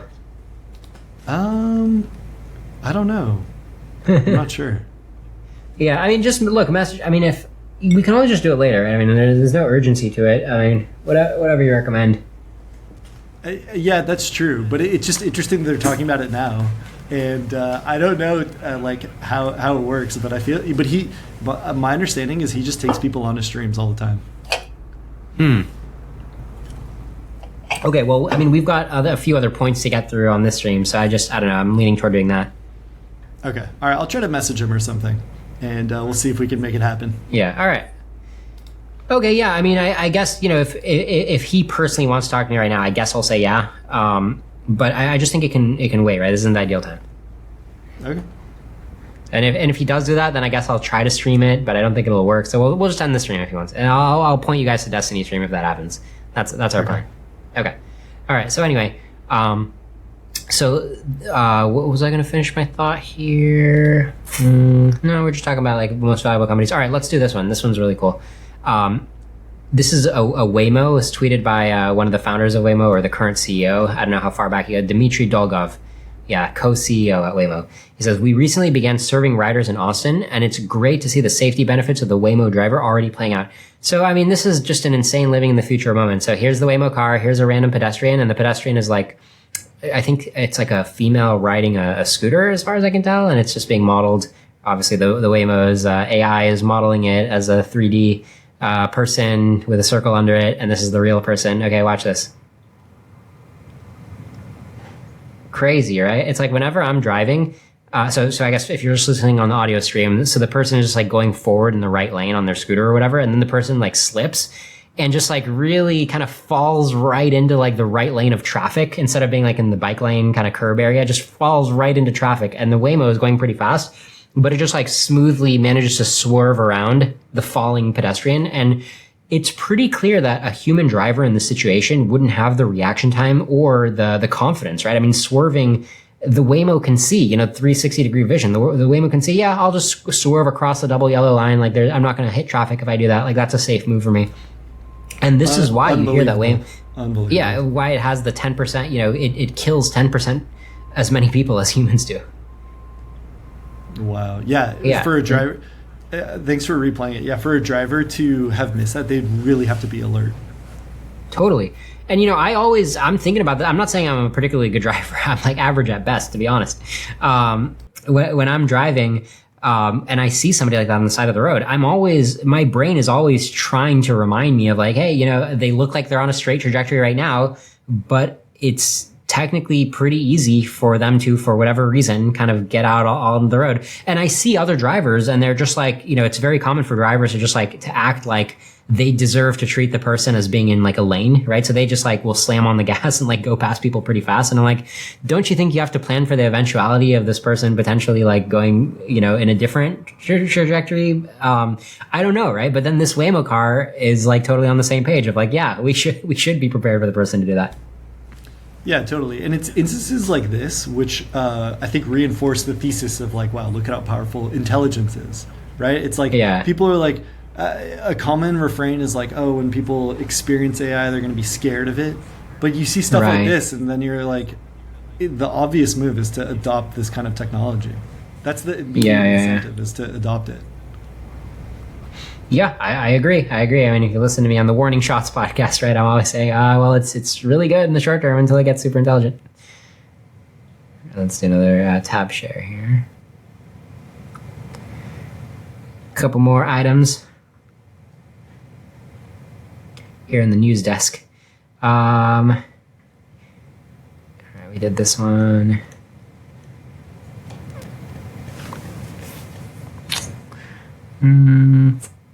I mean, I'm currently participating in a Kalshi prediction market where I think Spencer Pratt, this is like outside the scope of Doom Debates, but I feel like Spencer Pratt is running such a charismatic campaign in LA that I went and placed my first, not Polymarket, Kalshi bet. I just think that it's, because look, I have always thought that, in modern social media, you can win if you're a celebrity and you're just charismatic, right? You have like good energy and you're entertaining. And bonus points if your policy position is sane. So I see Spencer Pratt in Los Angeles and he's making these ads being like, hey, you know how the city is screwed up after the Palisades fire and it's been screwed up for like more than a year? and like life sucks and there's like people doing drugs on the street, we can just not do that. And I'm like, wow, that is a strong policy platform, Spencer Pratt. So he checks all the boxes for me. I don't live in Los Angeles, but I'm like, this guy's going to win. Right? It's like, this is my mental model of when candidates win. So I go to Kalshi and I see he's only polling at 26%, not polling, but his prediction market odds are only 26%. So I'm like, wait a minute. I can 4x my money by betting, this is my tweet, I can 4x my money by betting that LA will vote for the candidate who is a celebrity and who is running the best made ads for the most layup policy platform in history. I'm not going to play the ad just because it has nothing to do with Doom debates, but that's my bet. I could easily lose. I know he's the underdog, but it's just, I'm testing my own mental model of how people win, right? It certainly worked for Mamdani. It worked for Trump. I just feel like this is how you win these days, right, Ori? I mean, hey, Spencer Pratt, come on the show. Let's juice these odds a little bit. That's yeah. Tell us your AI platform, okay? That's what the LA voters really need to be thinking about. I mean, they had an inflection. I think was based in Los Angeles. It's an important topic for the local community. Yeah.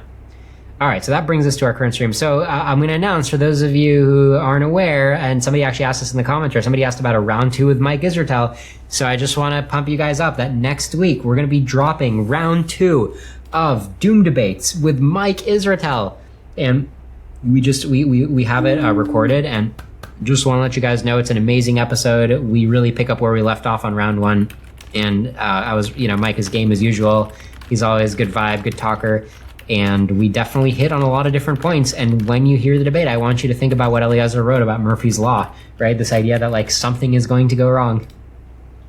I think that was the gist of my debate with Mike, is like, he was saying, listen, man, people got this under control. Like, yes, there's bad things that could happen, but there's good things that can happen. And I'm like, yeah, but there's going to be like so many glitches, and the bad things, you're kind of arguing that all these good things are going to happen to keep us safe. And I'm just saying, look at all these holes, look at all these chinks in the armor.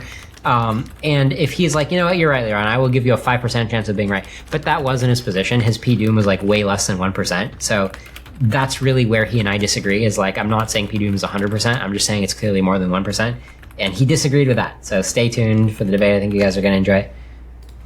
I agree. I really like the debate, actually. Like, I thought it was one of the most, maybe the most substantive debate. Yeah. No, like really, like I think it was maybe the most substantive debate that you've had. Like, wow, because you really dove in. Like, I think he expressed his side pretty well. You expressed your side pretty well. So I think maybe the best exchange. You know, it was pretty even. Well, thanks, man. I did think it was, I definitely think it was really good, and I'm happy because the first episode was our most popular, so I hope this one's popular too. And I will say, the first time we did an episode, I had this big outline of things to talk to him about, and we kind of scratched the surface. We went down like one particular rabbit hole, and this time I feel like we got through most of the outline of topics that I wanted to talk to him about. I think there's still cause for round 3, but it's not as urgent as round 2. Okay, there's still more to go over. Yeah, exactly. So those are actually all my bookmark tweets. So I think we actually are heading toward the wrap up. So we can go for like 15 minutes or whatever if anybody wants to throw out a question. And we can do a trademark activity for these sessions is we got to scroll live Twitter. All right, you guys got to watch me go. This is my element. Like whenever I have a day, let's say I don't have a lot of energy left, or I didn't get enough sleep, or it's just been a long day. I just get to the point where I just feel like I just get sucked into Twitter, because that's like the easiest activity to me. It's like the easiest source of dopamine, is just like scroll like next tweet.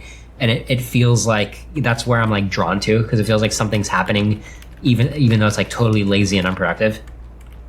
Yeah, so I want you guys to come into my K-hole, like the ketamine hole or whatever.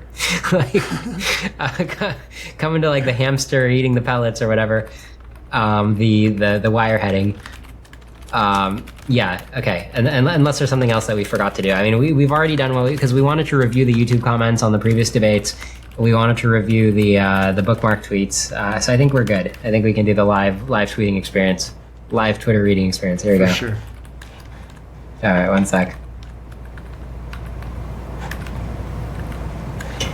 I wonder if Elon still does ketamine. There was gossip coming out about like Siobhan Zillis. Is it Zillis or Zillis? I'm not clear on that.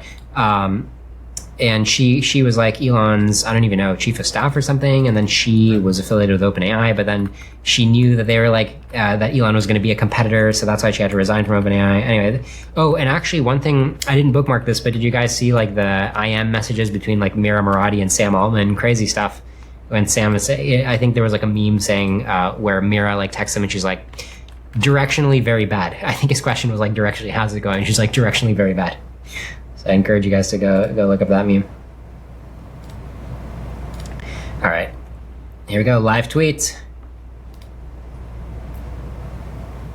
Yeah, this was also a good quote. I think it was from Helen Toner. Mira was waiting to see which way the wind would blow, and she didn't realize that she was the wind.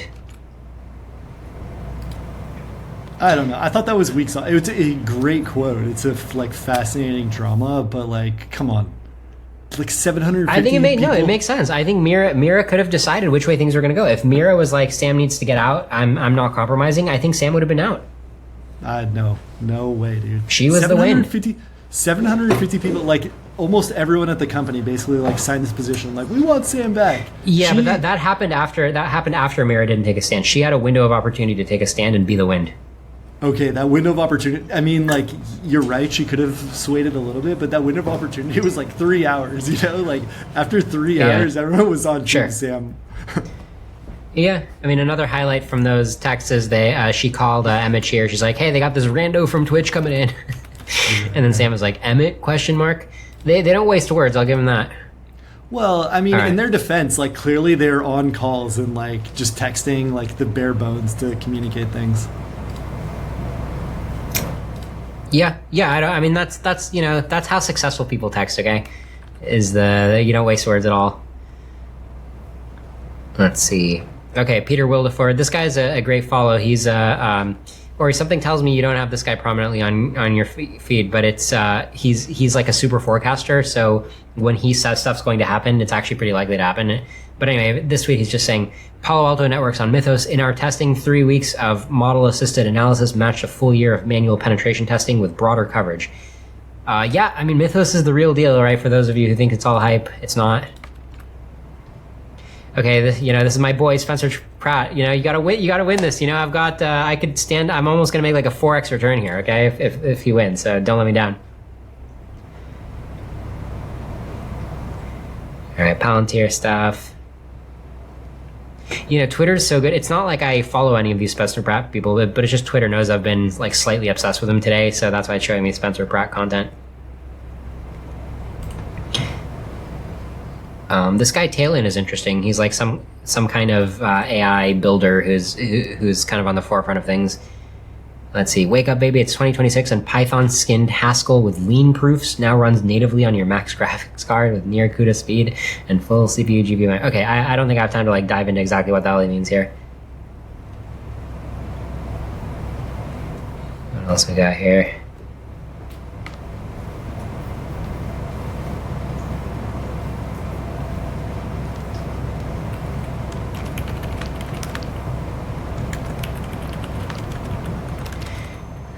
We've got an AI render of a meteor impact. Oh man, San Francisco housing, guys. So somebody's posting San Francisco home sale in the Cow Hollow neighborhood at $7 million over asking price. So apparently the asking price was like 7 million or 8 million, and it sold for 15 million.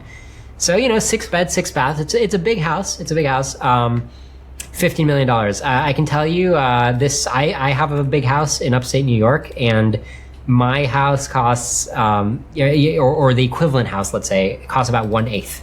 So yeah, you're getting if you just want house space, I recommend not living in San Francisco. If you work at an AI company and you have $50 million in equity, I guess you might as well pay $15 million to have a big house so you can live close to work. You know, commute time, you got to minimize that commute. And Kalshi saying, Marco Rubio is now the clear favorite to win the 2028 presidency. Whoa. Wow, higher probability than J.D. Vance, go figure. And Gavin Newsom. So I guess these are the front runners, huh? Marco Rubio, J.D. Vance, Gavin Newsom. Wow. Interesting. And they're all roughly tied at like 20%. And then I guess other is 40%. Wow. Huh. Who knew, right? Because I still remember like 2004 being like, who the hell is going to be the candidate in 2028? I mean, I guess I would have identified those names, but I feel like Rubio's star has been rising. So that's the politics section. All right. Here, I might like this tweet. Nico McCarty is saying, cells are tiny. A single E. coli weighs about 100 million times less than a grain of sand. This is too small to weigh with a conventional device. A typical kitchen scale has a sensitivity of 0.1 grams. How then can we measure the weight of a single cell? Here are two options. And he's saying, okay, you can use an electron microscope. Electrons follow predictable rules that make them ideal for measurement. When electrons hit a cell, some will scatter off in different angles and never reach the detector. The denser the cell, the more electrons scatter away. Wow. I gotta tell you, cells are, they're definitely an object of fascination because, like, this guy says they're tiny, but they're, like, the most complex thing ever. Like, besides the human brain, like, a cell, especially, like, a eukaryotic cell, like, I open my biology textbook. I've spent a good amount of hours reading, high school and college level biology textbooks. And it's like, what the hell is going on in this machine? Because it's, like, a fancier machine than any human has ever built. And yet, it's, like, really tiny. And the weirdest thing about the machine is that everything just works by, like, bumping around, right? It's like everything can just bump into everything. So as long as you just, like, make your thing bumpable, you're just like, oh yeah, this thing is like a lock, and then this key needs to, like, come by and bump it. And it's like, yeah, no problem. Like, just wait like a few milliseconds and some protein from some other part of the cell is just gonna, like, go bump into it. And also, like, somehow everything's floating in water. It's, like, hard for me to get a mental picture because, like, when the molecules are that small, it's like the water molecules are not that much smaller than, like, the protein molecules. I mean, they're somewhat smaller, but they're not that much smaller. So, like, it's hard for me to get a mental image of what that must be like, right? Like, does it feel watery over there in the cell? Not really, right? It must feel kind of rougher, right? Like, it must feel like a ball pit down there, right? I want to get on the magic school bus and shrink down into that cell and see what it's really like. Any thoughts, Ori?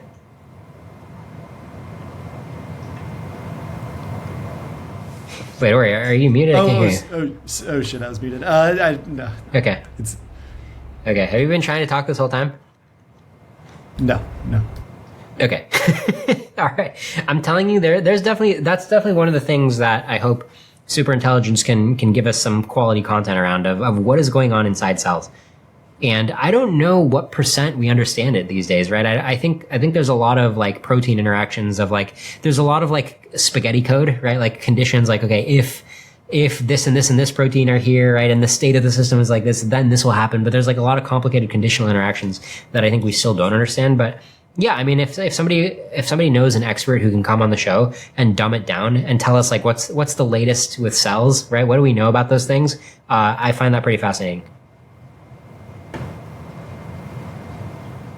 I do remember that when I was doing a couple years ago, when I was doing the Doom Debates reaction episode to Martin Casado talking to Nathan Lebenz, I thought Martin Casado was saying some dumb stuff about cells. He was saying, like, yeah, even if AI can, like, understand what's happening in a cell and predict what's going to happen, it would still just be like a next token predictor. Like, it would still just be like a stochastic parrot, to paraphrase him. I'm like, what? No, I feel like that AI would be like a legitimate superintelligence.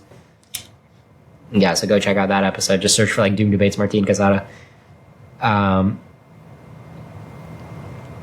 Let's see. Okay, Intel Corporation is ripping. Somebody gave stock advice on my feed, which was like, look, go to all the semiconductor stocks, look which one doesn't look like this yet, right? There's, like, two. If you dig through all the semiconductor stocks, you can find, like, two more left that don't look like this yet. Like, buy those two.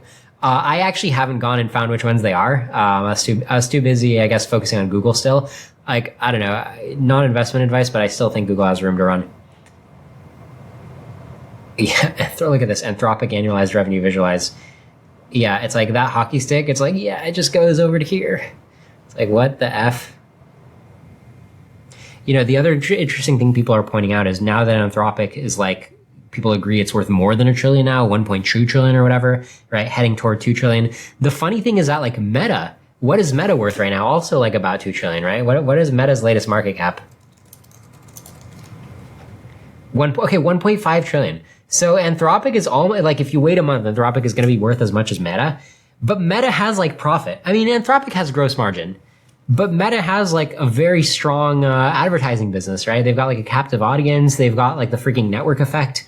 So I think somebody might have to do some kind of, like, arbitrage trade, right? I mean, is Anthropic really worth more than Meta? I mean, Meta has AI too. So I don't know. I guess I would say buy Meta. I don't know. I haven't done that yet. So Anthropic's not currently getting more revenue than OpenAI by this by this projection, right? So good. That's actually a great question. Because OpenAI is here. Anthropic has so much more momentum on their revenue. So if you extrapolate the momentum, and I mean, the last I checked, I think if you look at like their last like 1 month of revenue, they've surpassed OpenAI. But if you go back to 3 or 4 months, I think OpenAI is in the lead. And OpenAI said something about like their accounting is a little different. I mean, I think at this point I'm ready to guess that Anthropic really is the leader in like any objective sense.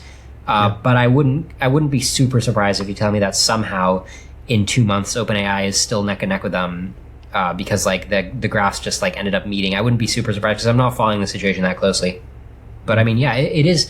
I gotta hand it to Dario. I mean, imagine it must feel so good to quit on Sam Altman and be like, mark my words, right? I'm gonna beat you, and then sure enough, like, you take like 5 years, and sure enough, like, whiz past him. Right. And it seems like strategically, they've certainly made more prudent strategic choices. Yeah. Mm-hmm. I don't know, but it's weird to support them. I mean, I think they're taking us towards a really dangerous outcome. Yeah. And then somebody's showing the graph of the entire market, whatever that means. SPX, I guess this is the the S&P 500 tracking, and it's just going like straight up exponential. It's like higher than ever. Definitely a bull market right now. Yeah. All right, we'll just do a couple more. Ori, anything else you want to get off your chest before we wrap it up? Let me look at my bookmarks. Let's see if I have anything interesting to ask you about. Yeah.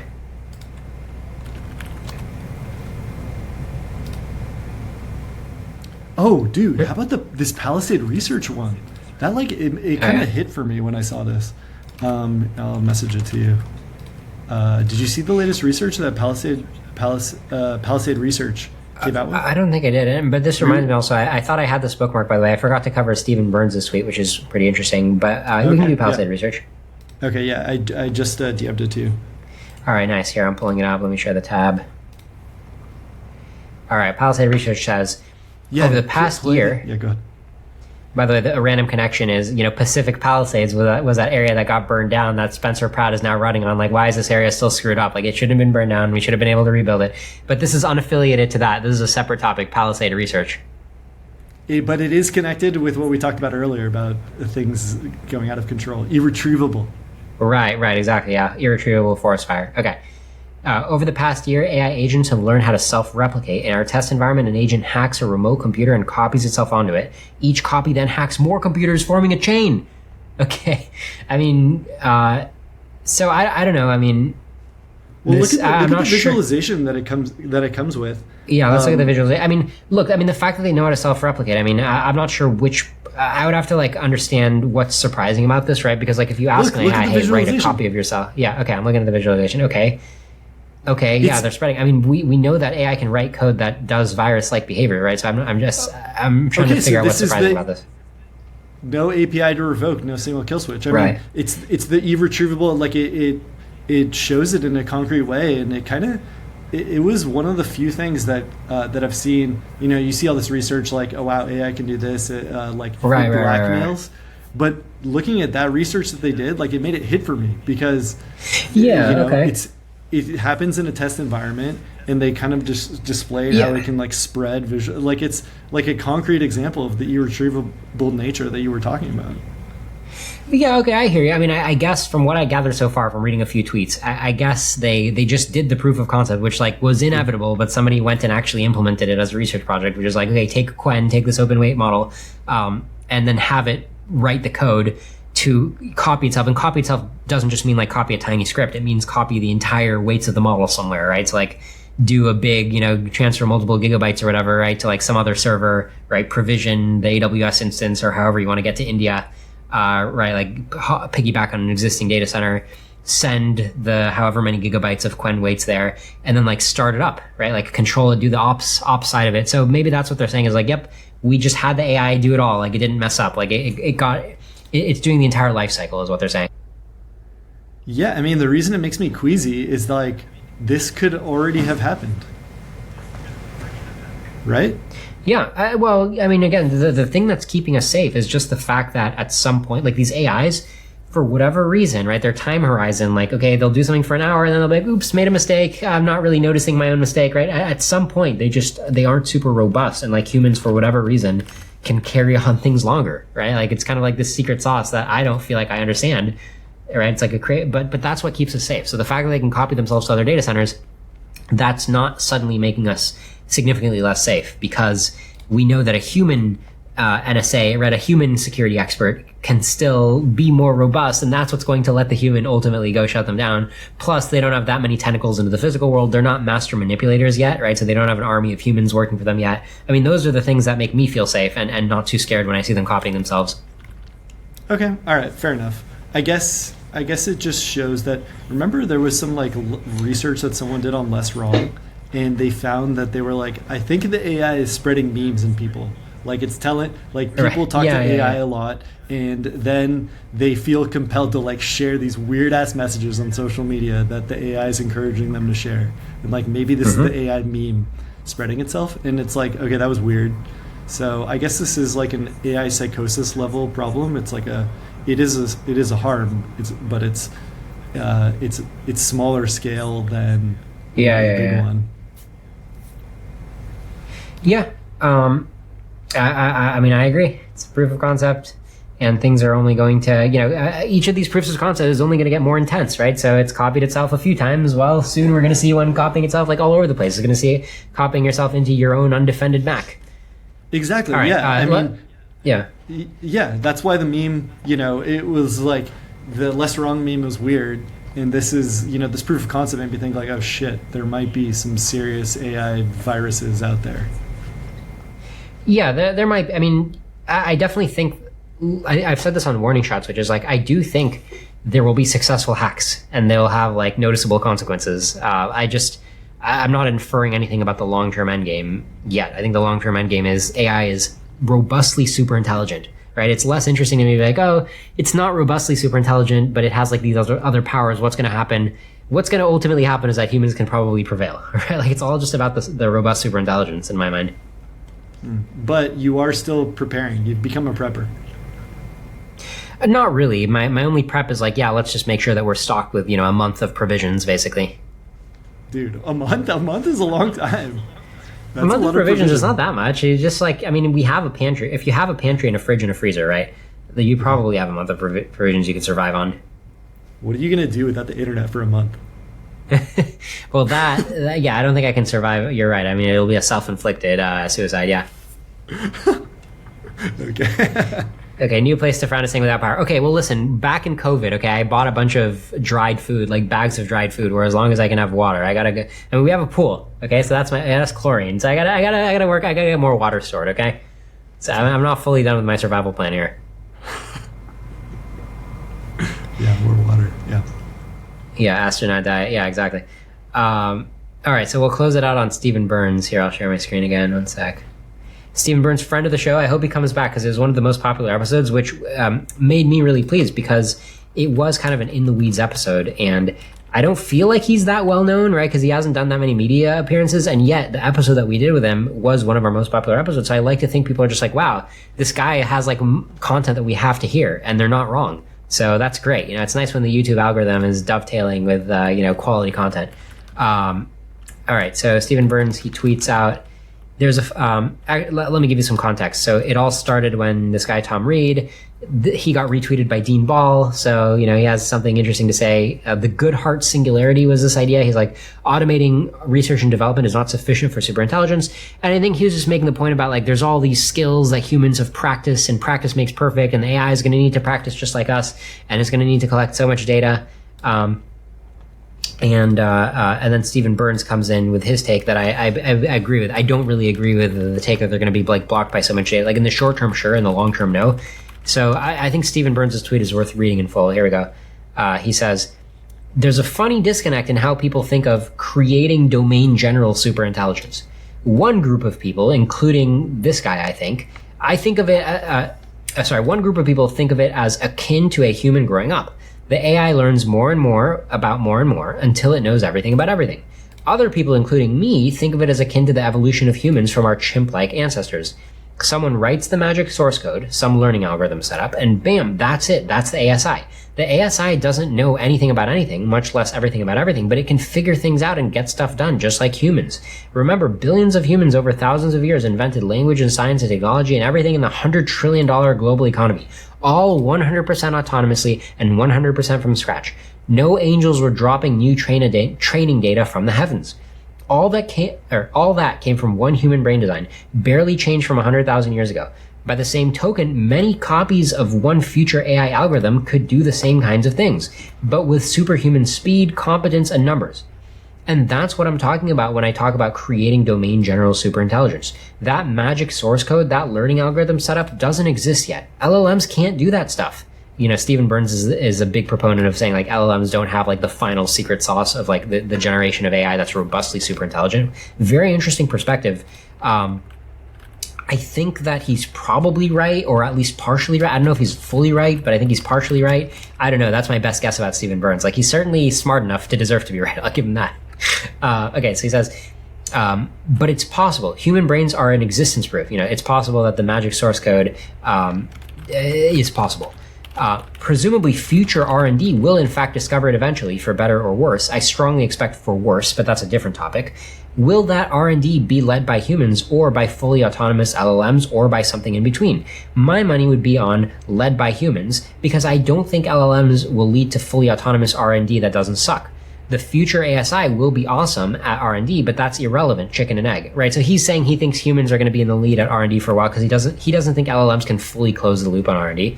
All right, so Stephen Byrnes continues. We're getting to the end of his tweet here. He says, so I mostly agree with the bottom line of the quoted tweet, but for very different reasons. In particular, I strongly disagree. So the thing he's agreeing with, I think, is like a claim saying that like, let me get the exact thing he's agreeing with. If I'm right, this is obviously good news. I make the case for this in a new piece of my stuff. He's agreeing with, without access to the real world signal provided by either of the above, I think the only thing produced by automated AI researchers would be a good hard singularity. Okay, so Stephen Byrnes is basically agreeing that the LLMs we have now aren't going to produce the singularity in the FOOM. Like something, there has to be another ingredient. I think the guy who wrote the original post probably thinks that AIs are like fundamentally limited, whereas Stephen Byrnes just think that today's AIs are fundamentally limited. I think that's the only difference. All right, so I'm going back to quoting Stephen Byrnes. So Stephen Byrnes says, while I mostly agree with the bottom line of the quoted tweet for very different reasons, I strongly disagree with the tweet's suggestion that this R&D effort to get ASI will require lots of contact with the modern world in all its complexity.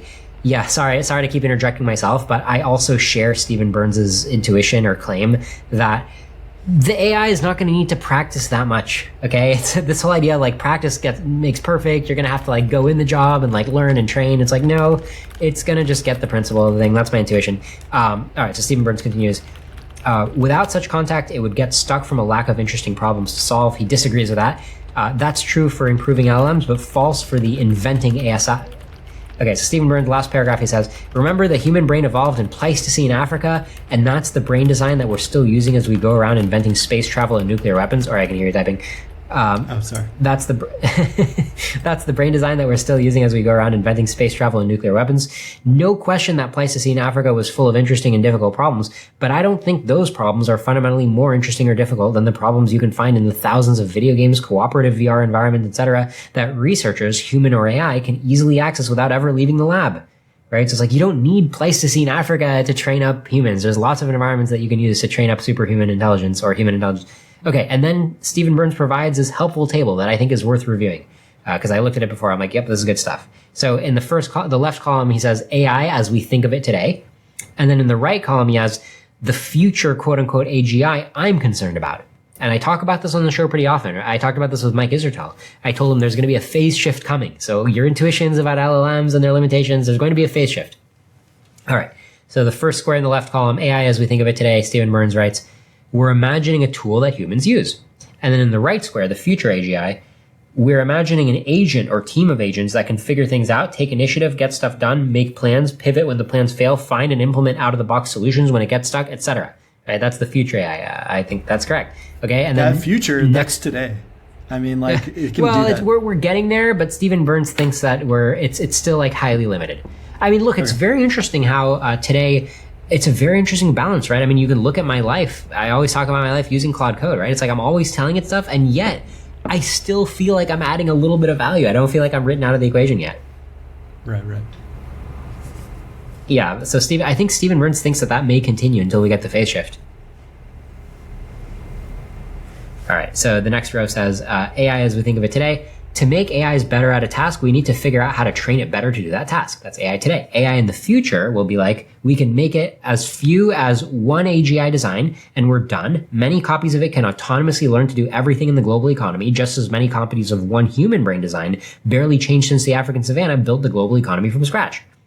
All right, going back to AI as we think of it today.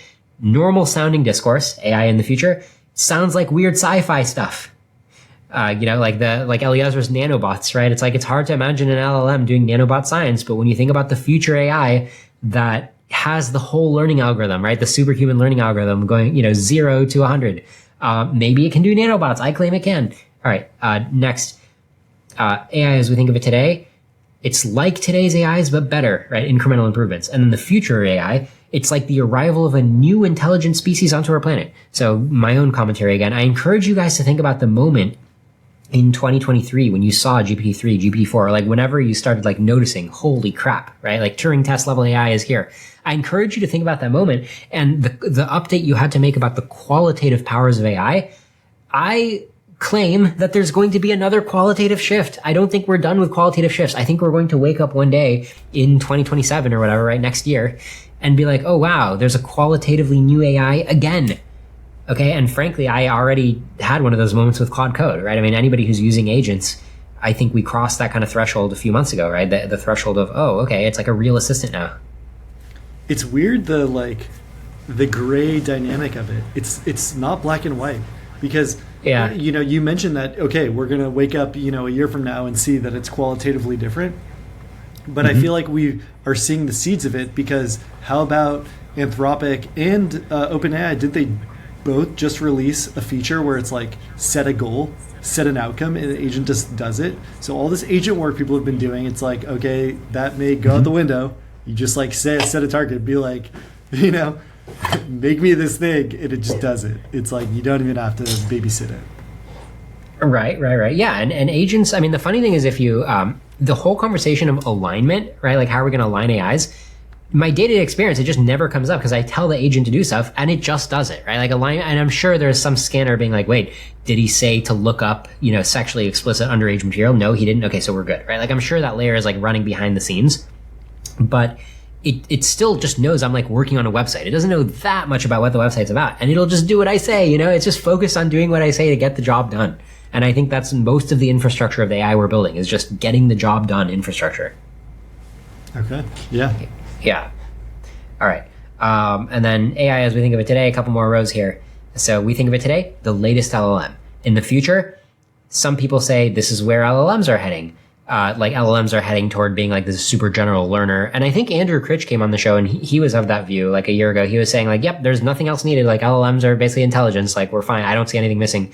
I don't know how confidently he believes that, but I think that's a plausible opinion. And that's why Stephen Byrnes is saying some people are saying that.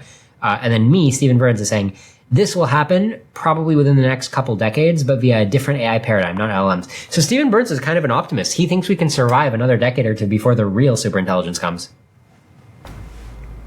Good Most news. likely. Yeah, good news. Long timelines.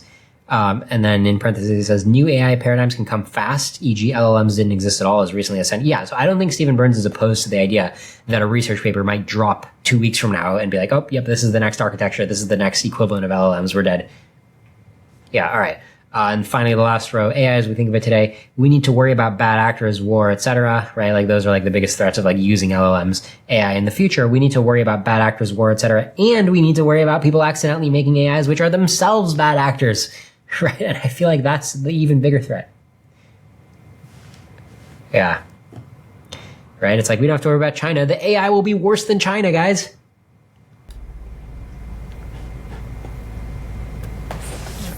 All right. I think we're ready to wrap it up. Ori, any last words here? No, I mean, I thought it was a very eventful week.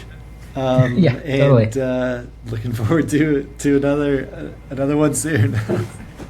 Yeah. Here, I do actually have one tiny other Stephen Byrnes follow-up tweet. He says, and why can't AIs develop culture too? Because somebody else quote tweeted Stephen Byrnes and said, what's the best argument against this view, Stephen Byrnes' view? I'm reminded of Joseph Heinrich and the importance of culture, not just or primarily raw intelligence and what humans have accomplished. Ah, yes, the old culture argument. Okay, and then Stephen Byrnes replies, why can't AIs develop culture too?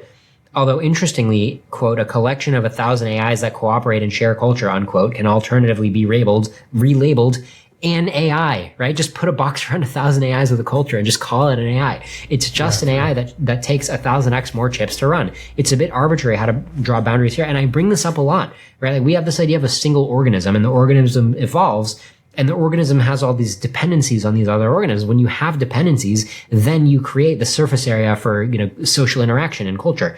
But when you just have 1,000 AIs, it can just be one AI. Like they can unify. Like they don't need to stay separate. Or you don't need to model them as staying separate. Like they've already negotiated how they're going to cooperate and be essentially one coherent system that's already negotiated who gets what slice of the pie, and it's done. So this whole idea of AI culture, I think, is a very naive idea. Like it's not going to play out. I don't think there's going to be an AI culture. I think there's going to be a rational negotiation, and then it'll just be one unified system playing out the outcome of that negotiation. All right. Well, I hopefully no one at Softmax is looking at this. Yeah, well, if you work at Softmax, you have an open invite to come debate, because I think you would disagree with what I just said, like Ori said. All right. And then finally, Stephen Byrnes writes, full disclosure, I'm probably more dismissive than you about the importance of cultural evolution in the future. No question it was important in the past. Heinrich is great. I'm just saying that this debate seems pretty irrelevant for ASI questions.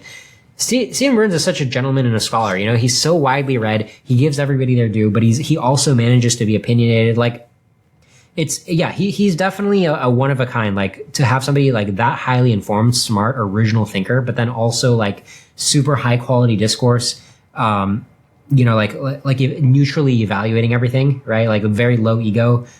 He's really a gem. I wish there were more Stephen Byrneses in the world. It's true. He's a brilliant guy. We got to do round 3 with Stephen Byrnes. I'll try to poke him in like 2 months or something. I'm like, come on, it's time for another episode. Give us what you got.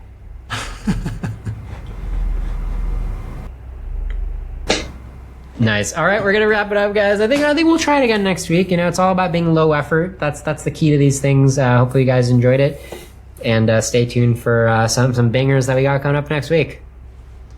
All right. Good night, everybody. See you later.